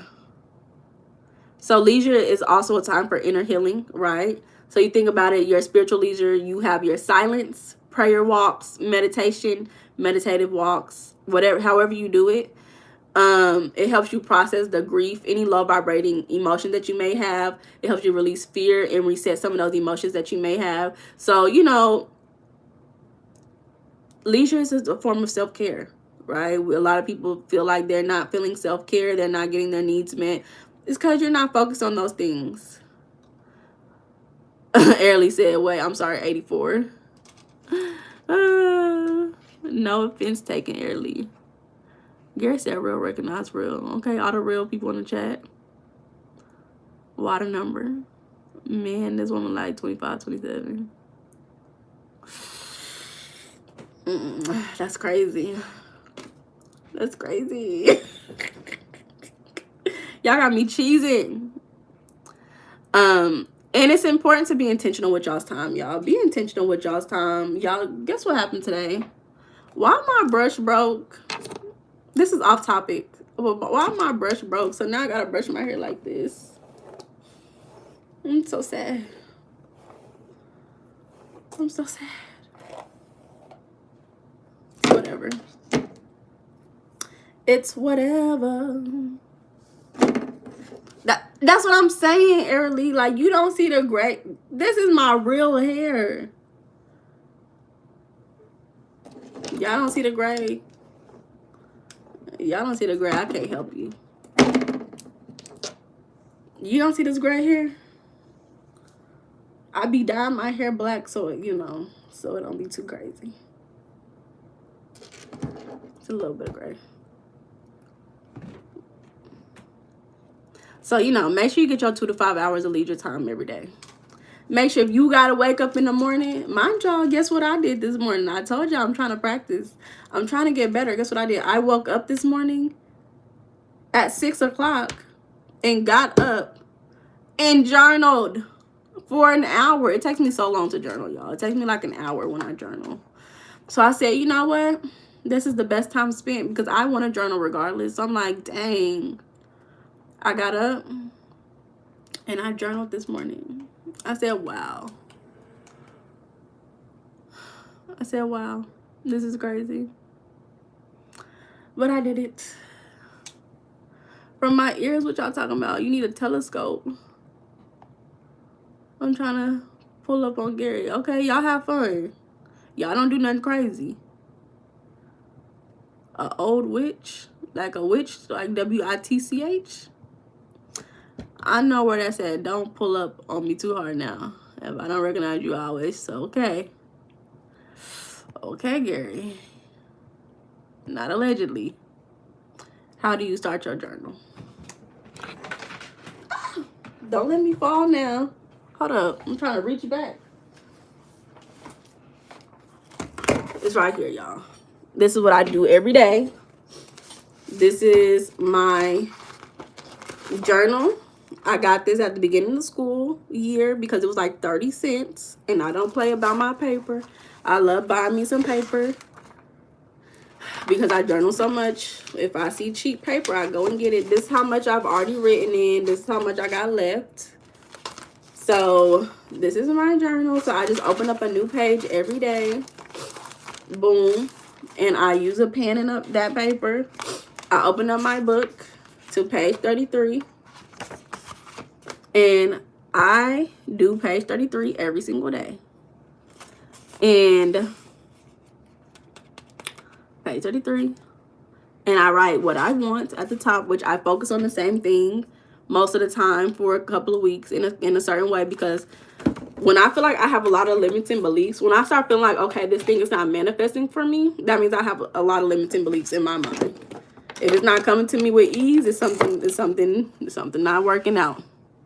So I do this like every day, and I may change it up a little bit. Like one day I'll say I want this, and then the next day I may say, okay, well, I realize that, how do I say this? Let's just say each time I may focus on the same topic, but switch it up. I may get clearer. That's what it is. I get clarity as I continue to write it. So I may change how I say I want something. It's not me changing what I want at my core. It's me getting clearer on what that looks like, what that feels like. So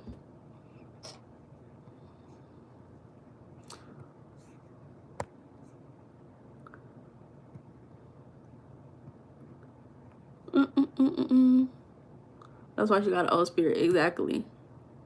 So I don't do my gratitude journals anymore because this is me coming on live now. I kind of focus on those topics on live now instead of me journaling. So instead of me doing gratitude journals, I used to do that every day.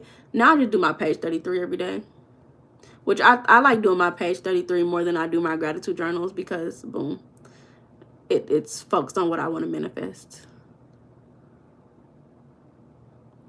So you said, I'm guessing you scatterbrain like me, so you never been married. I'm not married, y'all. Not yet. Hey, Anderson. Y'all kids are so funny, man. Why y'all gotta be so funny? Okay. I know, right, John? Yeah, hey, Clash. How you doing, baby? Did you get the book? Tomorrow I can write Mad Dog. Mad Dog, you're a hoot. Am I 48? Now, Lucifer. You know I'm 48. I don't see why y'all be playing with me. Oh, congratulations, Clash. I'm excited for you, baby. I'm excited for you.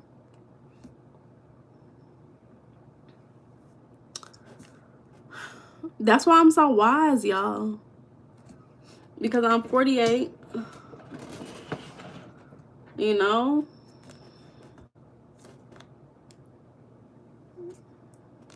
You email me a picture, I gotta go look at my emails. Yay! I'm so excited. You knew this was my real hair? Exactly. Period. And that's why I got stuck on hoes.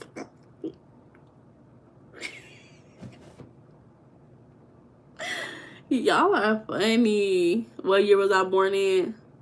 You know I was born. What year I was born? You know exactly what year I was born. Not 1826. Not when the May flag came. You know I was born in 1977. Don't play with me.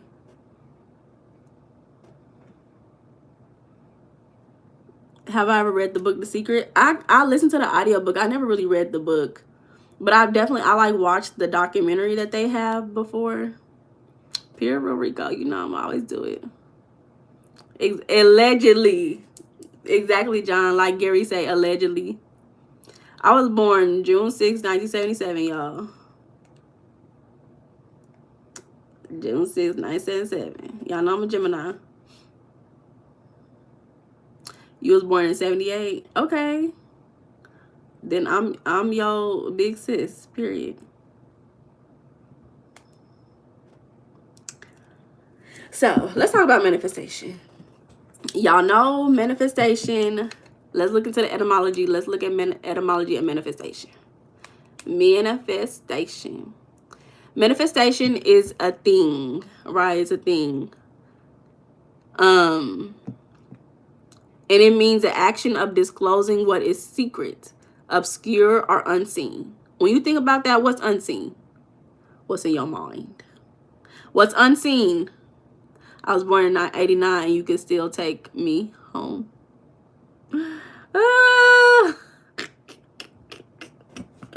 Y'all are a hoot. Y'all are a hoot. So when you think of manifestation, we're talking about spirituality. Manifestation is like a spiritual practice in a lot of spiritual people, right? I wholeheartedly believe in manifestation. I enjoy manifestation. So when you disclose meaning coming to the light, coming out into fruition. What's unseen is typically something in your mind. You make it physical, right? Even the act of saying man, M-A-N, means your hand, right? Manifest means to take what's in your mind and have it physical in reality. Why are you meowing, son? What's wrong? What's wrong? What's the problem?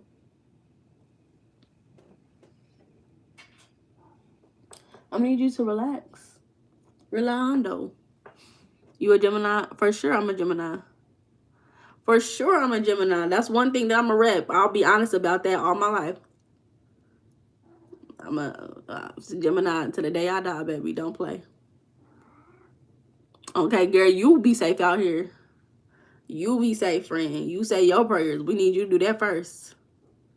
So when you think about that, what are those things that you're manifesting? Manifestation is a daily thing. It's something that you cannot control. You are already having things going on in your mind that is coming into fruition, whether you realize it or not, because it's subconscious, right? Subconscious meaning below the awareness level, right? You have your consciousness, which is you're more aware of that. Subconscious is what you are less aware of, right? The things, the feedback loop, the tape going in your mind saying do do do do do do do do, right? So that is what manifestation is. And so when you think of manifestation, the way that I personally manifest is through journaling and through visualization and through affirming as well. There's many ways to manifest. Again, I put it in the book. I discuss it in my own book right here. If you guys are interested in reprogramming your mind, in the last section where we talk about taking action, I give you different ways that you can manifest. We got visualization. We got journaling. visualizing again, scripting, affirming.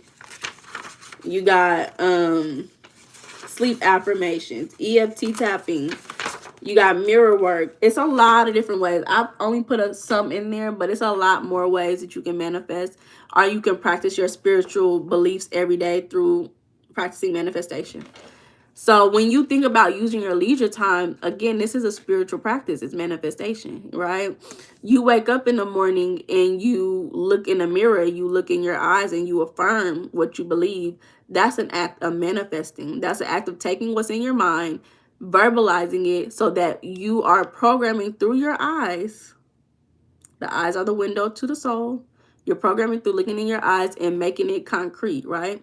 When you look in your eyes, it creates a trusting spirit that you cannot really get anywhere else. Of course, Lucifer, you know we outside, period. I'm behind if I'm not married.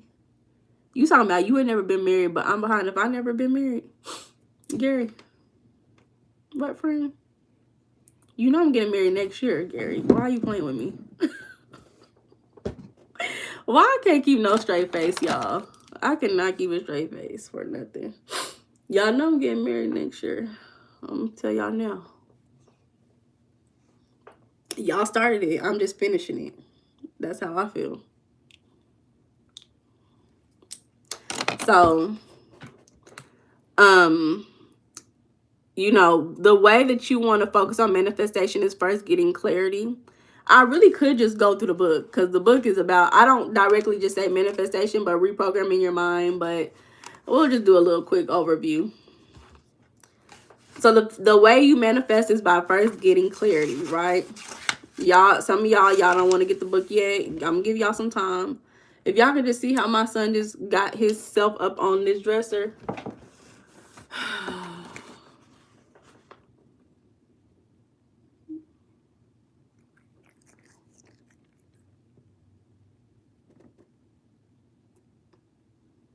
Can you move, please? Move. Move. Move. Move. Not 1607.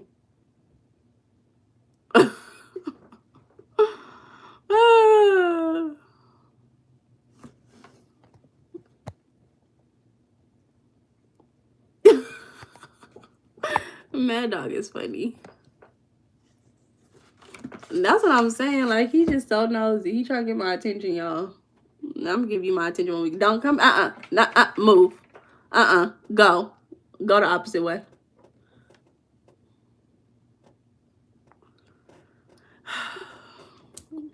Man, why 2 different people asked me today, do you have kids? I said no. If I had kids, man, I'd be stressed out. That's the only son I need. That's the only one. See, he stressed me out. He said, I'm ready for you to get off the live. You talk too much. Because they feasting. Hilda giving us the jokes today. John, Hilda trying to take your place. Yeah, John, that's what he's saying. He like, get off live, girl. You've been doing too much. He loved climbing up here when I don't give him attention. But you didn't say you got a man. I didn't say I got a man. I said I'm getting married. It's 2 different things. That's 2 different things. Okay, so think about it. We're gonna go through it because I never actually just went through this topic with y'all before. So we're gonna follow my text. That's why I say transition with leisure is a church, baby. We got a text right here, baby. Don't play. Gary said nobody can take his place. Okay, period. Thank you, Mad Dog. Okay, so think about it. First thing you need to do is get clear. We talk about manifestation. We talk about spiritual beliefs, spiritual practices. This is how I practice my spirituality. You got to get clear. One thing I've noticed recently is that my priorities have been off. And I think that's one of the biggest things kind of reflecting my manifestation is because my priorities have been off due to fear. Fear-based beliefs. So I've been really challenging some of my fear-based beliefs lately to try to get back on track on where I want to be. Why are you worried about where she at? Y'all be worried about each other. Everybody be worried about each other in the chat. They be like, where this person? Where this person? What y'all doing? Are you really getting married? Yes, I'm telling you, I'm getting married next year. I love when different people come on the live. I love it. Y'all make me so happy. So sick. I hope you underage as well.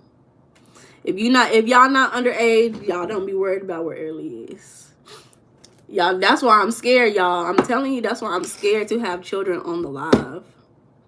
I was just watching that video about that D4D guy today who was dating that 11, 13, 14, 15-year-old, and it scared me. So I'm doing notices because I don't know people like that. I am doing notices. There are children on the live. Please be wary. I allow some children to be on the live because they are consistent and they engage in conversation and they provide value, you know, sometimes. So we gotta, I don't know. I'm really thinking about it because it scares me. It scares me for sure. So y'all be careful out there.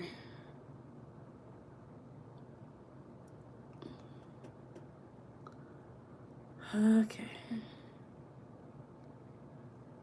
So let's keep going. So clarity. We're gonna say it again. Clarity, right? So a few things you got to think about when you want to get clarity. Understand that you are programmed. So some things that you feel like you want are not really things that you want. Honestly, most of the things that you want are not really things that you may want, right? Most of the time, human beings just want to feel expansive. They want to feel good about themselves.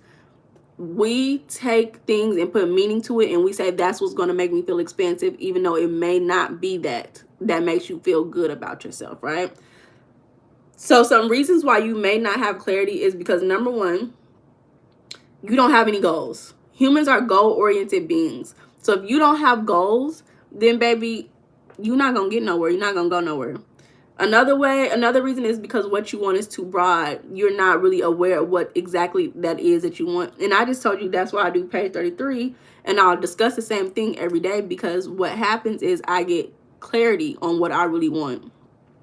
Another way to get clarity is a technique mentioned in It Works. That's a 15-minute audiobook on YouTube. And I manifested things with that technique as well.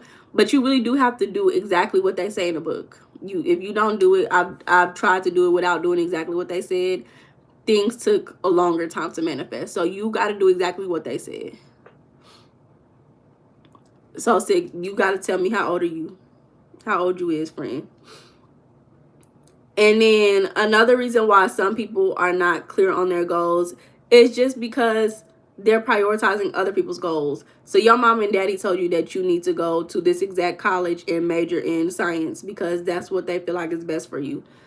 Okay, so now you're doing that, but that's not going to make you happy because that's not really what you want for yourself. So those are a few reasons why some people are not clear on who they are and what they want because of those reasons. I hope you manifesting it so sick. I hope you manifesting it. What is your goal? What if your goal is purpose? Purpose to do what? That's broad still. You trying to be a master manifester? The funny thing about it is that you already are. You manifested everything so far. Now you just got to be a conscious, aware manifester. I don't know what you consider a master manifester as, though. Whatever you consider it to be. Okay, period. I can't define it other than purpose. Then, Mad Dog, you need to start writing it down every day until you get clear. So sick, you 26, baby, you too old. You got to go find your 26-year-old, baby. You got to go find your 26-year-old, baby. Okay. You also got to understand the difference between desires and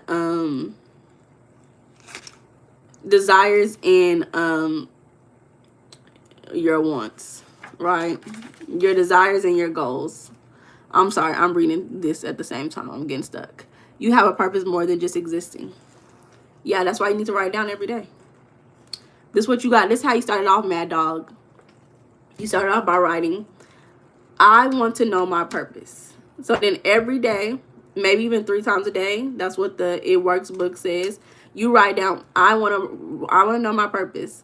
Then you start writing, my purpose is, and then whatever comes to mind, you just write it down. Whatever the first thing you think about, just write it down. And then every day, you keep writing it until you feel like, oh, this is my purpose. Like, let's see. I don't ever write about my purpose, so I'm going to think about it right now for you. My purpose on earth is to experience and to enjoy. To experience the life of Meiana. Whatever I create that is. As I believe Meiana's life looks like building a platform, being a mentor, supporting people through emotional regulation, and communicating with the divine, as well as communication in general. I'm a Gemini. I love communication. I can't help it. So, as a Gemini, naturally, everything about me screams communication. I'm focused on nonverbal, verbal, intuitive communication. I love communication, baby. So my life path is 4. Stability, right? Security, stability, right? Alchemy is correct, Lucifer. Ooh. So your purpose is whatever you say your purpose is. Or you can follow religious texts, or you can follow your spiritual text. Whatever you feel like your purpose is what it's going to be regardless. Whatever you sit with and you say, this feels right and I'm going to go with this, that's what it is, right? But I do believe in general, every human being's purpose is to be and to experience that being, right? For me, my own spiritual beliefs, that's why I say I believe in the I am that I am, because I am, right? As a human, that's just the first context of experience in this world is you being, right? So whatever that you're being is your purpose in experiencing that being at that very moment. That's just my spiritual beliefs. Everybody's is different. So there's really no, I don't really, at the end of the day, this is just me. This is just me. You know, I may change this belief in a couple of years, who knows? But I really just believe that there is no external purpose, because at the end of the day, I believe in that idea of energy cannot be created or destroyed. And at source, I am a spirit. I'm an energetic being with the breath of life moving through me that allows me to be animated and move throughout this world. And so for me, it's kind of like, okay, I could die. And what am I going to take with me when I die? My energy, that state of being. Whether I'm being happy, whether I'm being sad, the accumulation of the being that I was, right, is what it seems like I will be taking with me. Your soul and energy, yeah. Life path number. Okay. So it's really up to you. You create your own reality. So I would say stop trying to figure out what your purpose is and figure out what you want to do. If you start figuring out what you want to do, that's going to be your purpose, period. Now, you know, everybody's different. So you can even look, I like to look at astrology too. I love astrology because I do think we're subject to our environment, and that external environment is bigger than, you know, just the city you were born in, the country you was born in. Y'all, my throat, please. So it's really up to you. But again, for you to get clear, you need to understand the difference between your desires and your goals. A desire is something that is automatic. You wake up and you may desire to go eat you a Philly cheesesteak sandwich. I love me Philly cheesesteaks, y'all. I love me a good Philly cheesesteak, y'all. You may desire to go and take a bath. Maybe you woke up and you like, I want to go take a bath. It's time for me to get clean. I feel sweaty. You may desire to go outside and go walk. You know, people have different desires. You may desire to go get you some French fries from McDonald's. You know, it's on the tip of your tongue. It's okay, you know. Thank you for the apology, baby. So people have different desires for different things. Mind you, I'm not going to go into this whole book. I'm just saying summarizing, right? Your goal is different from your desires because your goal has an end point to it, right? Your goal is you being intentional in a way and you saying, okay, I'm going to actually do something about this desire that I have, right? All things first start with a desire, right? That's why Buddhism, like, I forgot the exact belief that Buddhists think about desires, but let me see. I think I put it in the book. I put it in the book.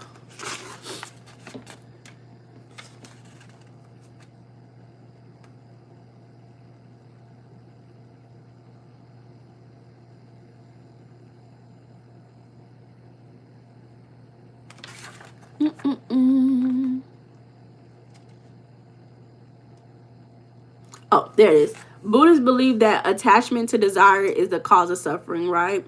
So not every desire is meant to become a goal, but your desires are natural. You're going to have certain desires, but that does not mean you have to act on every desire that you have.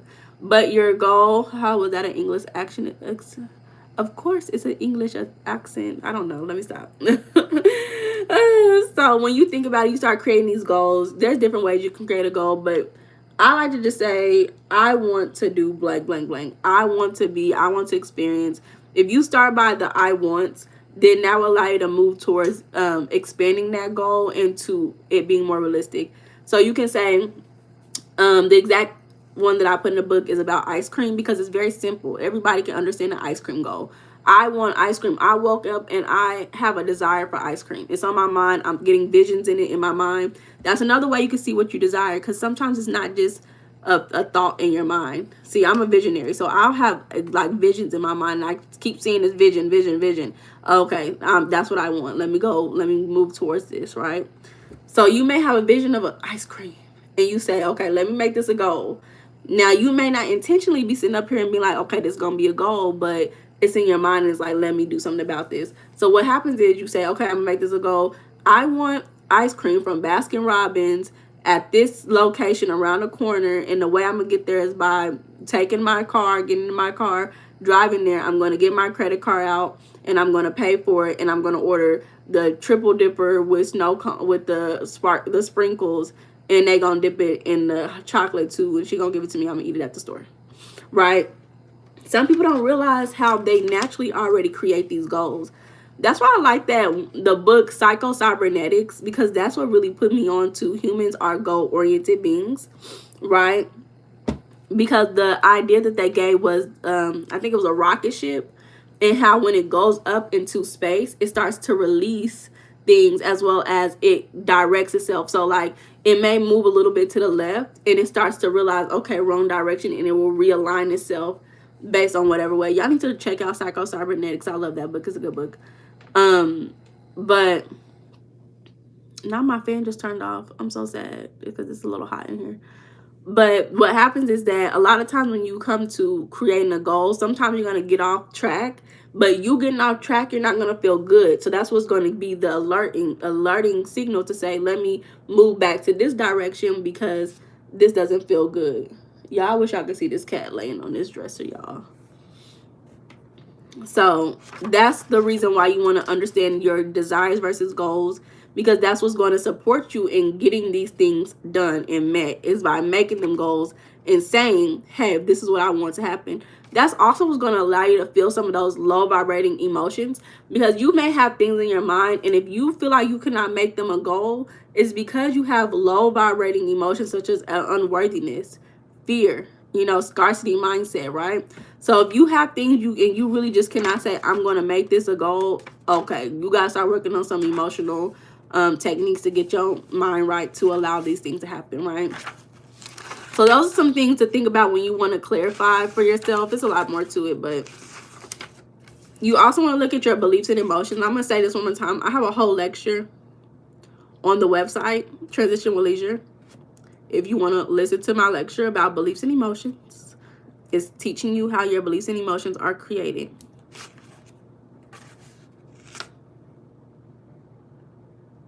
Okay, shout out to the Lamborghini.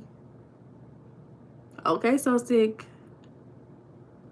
Okay, so sick. Shout out to the Lamborghini. I can't wait. Thank you, John. I don't know what I did, but thank you.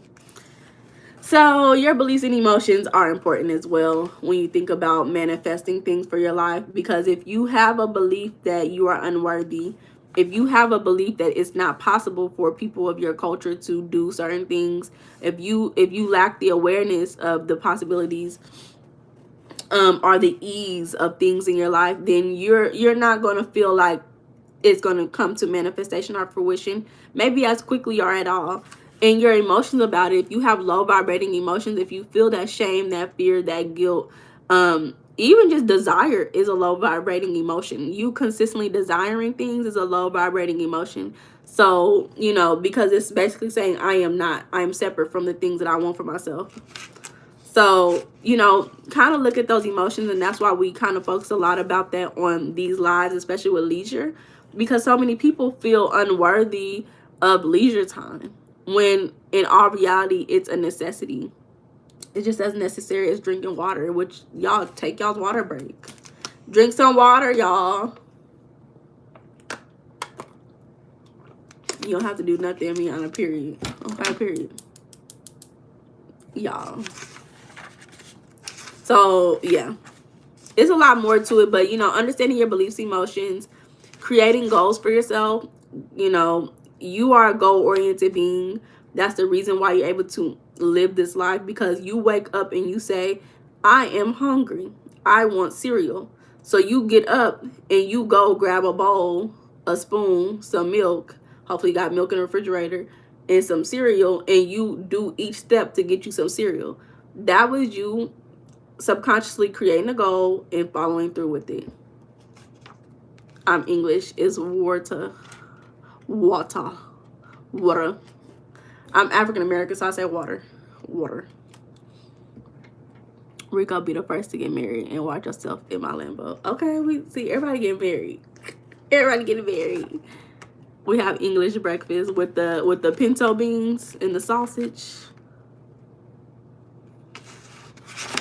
I don't know about that English breakfast. So, yeah. That's why I do page 33 every day. Because when I know that I'm human, so sick, I'm going to block you, friend. You're going to be the first person on my blacklist. I'm giving you an option. I'm giving you the chance. Hold up. I'm giving you the chance, friend. I'm giving you the chance, friend. Okay. I don't want to hear that no more. Don't knock it till I try it. Okay, FBA.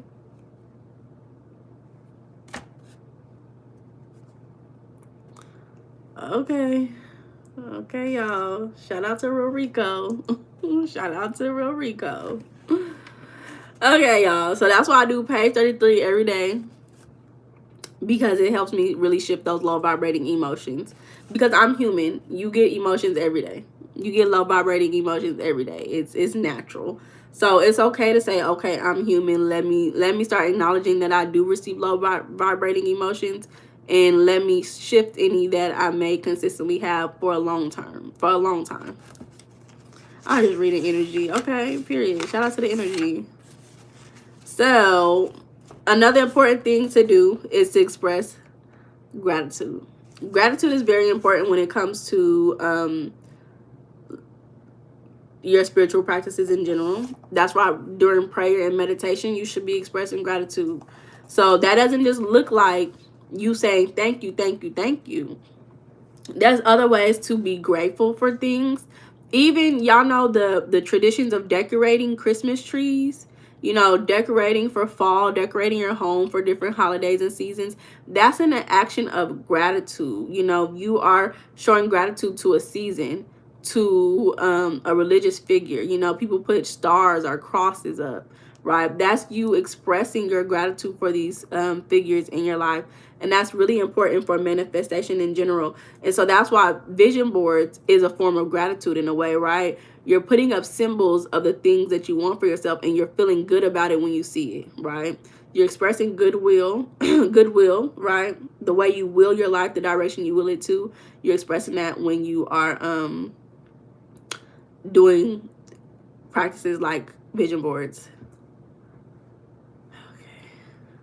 Home Alone season and Mariah Carey season is coming up for sure.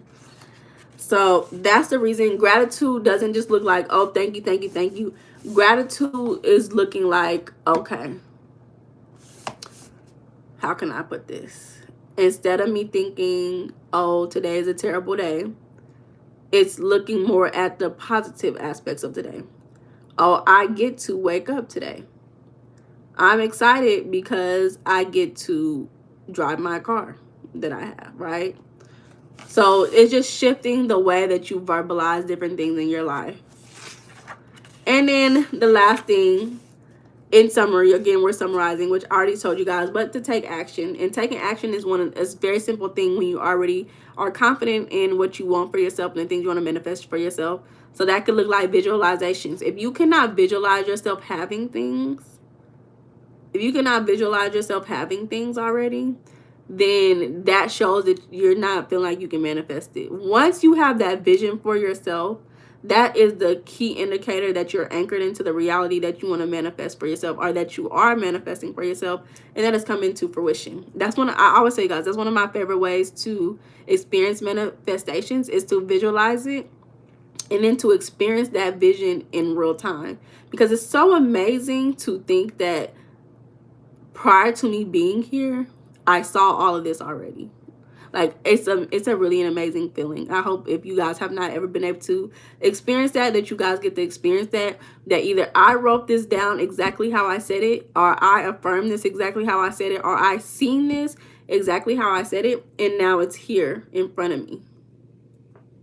You are grateful that you found you who opened my narrative on purpose. Tomorrow I already have more purpose. What a woman working her magic. Oh, thank you. We are spiritual architects. We can build and manifest in what we want and need. Okay, period. Visualization 100, period. Okay, Lucifer said, I see.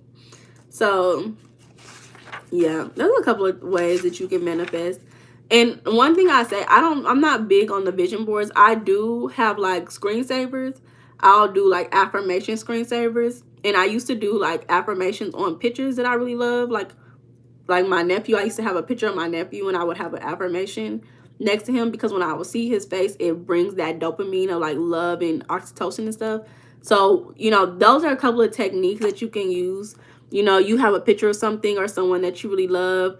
You put an affirmation that you may be struggling with next to it. Boom. That's, again, you're tying two things together and building up a habit. You already have this belief with this. Now you're building this and you put them together. Boom. Also with the vision boards, you want to have a vision board. I'm not a big vision board person, but you want to have symbols that remind you of what you're manifesting. So if you're trying to manifest wealth and richness, well, what reminds you of that, right? And this is off topic because that's about the summary of my book. If you guys are interested in it, make sure you check it out. It's in the link below. But, this is the text that I follow because this is what I figured out on my own spiritual journey. So this is a spiritual book if you guys are interested in more spiritual books. But one thing, oh, we love you too, John. I love you too, because I'm the one who hosts the channel. Mad Dog said, I need a woman like you, not gonna lie. It's a lot of women out there, I'm telling you. I don't know where they at, but I'm trying to find them. I'm trying to find the women for y'all. I'm like, where are y'all at, women? It's somebody out here that want to take care of you. They want to love you. Do I believe in angel numbers? Because I actually do believe in angel numbers. I'm not like, 100%. But when I had my spiritual awakening, I kept seeing 444. That's a whole story within itself. But I seen 444 before I was even on this journey. And when I was a child, I used to see, before big changes, or before a big change in my life, I used to see 911. I didn't realize that meant big change was coming. But I used to remember being like, well, I keep seeing these numbers all the time. Every time I look at a clock, it says 911. That was me in elementary school. But as an adult, I seen 444 before my spiritual awakening. The John Wicker women. But I want to say this one last thing before we get off of live, is about how we attach ourselves spiritually to people and places and things. Because this is something I've really been thinking a lot about this whole year. because I had a particular situation that happened, and it made me realize, oh, once I replaced this person in my mind. So I used to have a particular person who would be in my mind. I would visualize them often, right?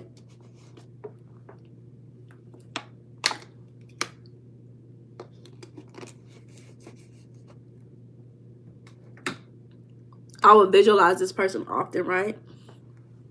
And then one day I said, you know what? I know that me visualizing this person is not going to support me in manifesting the things that I want. Let me replace this person. Obsessed? Not obsessed, no. Let me replace this person with a shadow figure. So I began to replace this person mentally with a shadow figure. Literally a week later, this person reached out to me. It was very on par. Reached out to me. And I realized what was happening spiritually is that this person realized I was taking my energy back, right? Because I'm giving this person so much energy spiritually in my mind, right? Spiritually, they may not have realized what was going on, but spiritually, they might have felt me pull back my power, and they, felt it, right? So you never really know who or what you're giving your power to spiritually, right? You're giving your energy to spiritually. You're allowing this, and you have come into acceptance with giving these things away. And it is blocking you from some of your manifestations, right? So, you may believe in, divine love at first sight, twin flame, stuff like that. You have these beliefs, and now you have attached your being to another individual. Friendships, it happens in friendships. You have, like, I have certain people who I connect my money beliefs to, right? This not just in romantic relationships, family. You have certain people who you have attached your state of being to, just because, good night, Tristan, just because you've had certain experiences with them. And so now you see your state of being as who you are now in relation to them, or an experience that you had with them. So I'm not saying that you cannot acknowledge that other people are the reason why you are who you are, but understand that it gets deep when you think spiritually, right? So try to pull back your power, because you don't know what's hindering your manifestations. Now she the chaser. Yeah, I never see me chase nobody. I will never chase nobody, ever. No, I'm not gonna lie. I used to be, this is why I've learned so much, because I've been through these things before. I used to be into the manifesting SPs when I was younger. I used to be into those things, and I've learned my lesson, and I moved on. I don't do that anymore. But I definitely have done those things before. I'm not gonna sit up here and lie, because there's a large community that focuses on SP manifestation, and I don't really think that's really healthy. I would say maybe if I was married and I already had a union, and we had a family, and we had things built together, I would probably be more worried about it. But as a young tenderoni, it's not much to chase. All I gotta do is go outside, baby. So you said, Lucifer said, you become a piece of them, and vice versa. Exactly. So Sig, you said, are you a prophet, Meiana? I want you to read my mind. Tell me what you see. Baby, it's a lot going on in that mind. You said, oh, you talking about your twin flame. Oh, she a chaser. Okay. What's the SP? SP stands for a specific person. So in the manifestation community, people manifest specific people, right? So they'll focus on a reality with that specific person, and they manifest that for themselves. And I've definitely manifested experiences with people. Not a lot, but I've done it at least one time. To the T. It was crazy. It was very interesting. We can start the family, mad dog. You are a hoot. You're a hoot. So all in all, when you think about using your leisure time for manifestation, make sure these are things that allowed you to feel restorative, allowed you to feel calm, peace, allowed you to feel good, and allows you to feel in a flow state that allows your manifestations to come through. These are the things that's going to allow you to get clarity. That's why reflection is important in your leisure time, because reflection is what leads you to clarity. When you think about something, you get to choose and become more aware of different ways to think about this, right? You just see it one time, you driving down the street, you stressed out, you don't have a long day at work, you got road rage. You think about it later on in the day and you like, well, I probably didn't have to be so upset today. I probably could have relaxed. And those are certain things that I used to have to, you know, I live in a big city where traffic can get crazy. So I used to have to do affirmations, because I, like, literally my mindset would, I used to be like, get the fuck out of my way. So I used to like be like, let me do some affirmations instead of getting up here and building cortisol in my system. I knew another woman, she told me she would pray because the traffic would be so bad, she would just start praying. And so she started using her drives as spiritual leisure time. She would start praying, building her connection with God.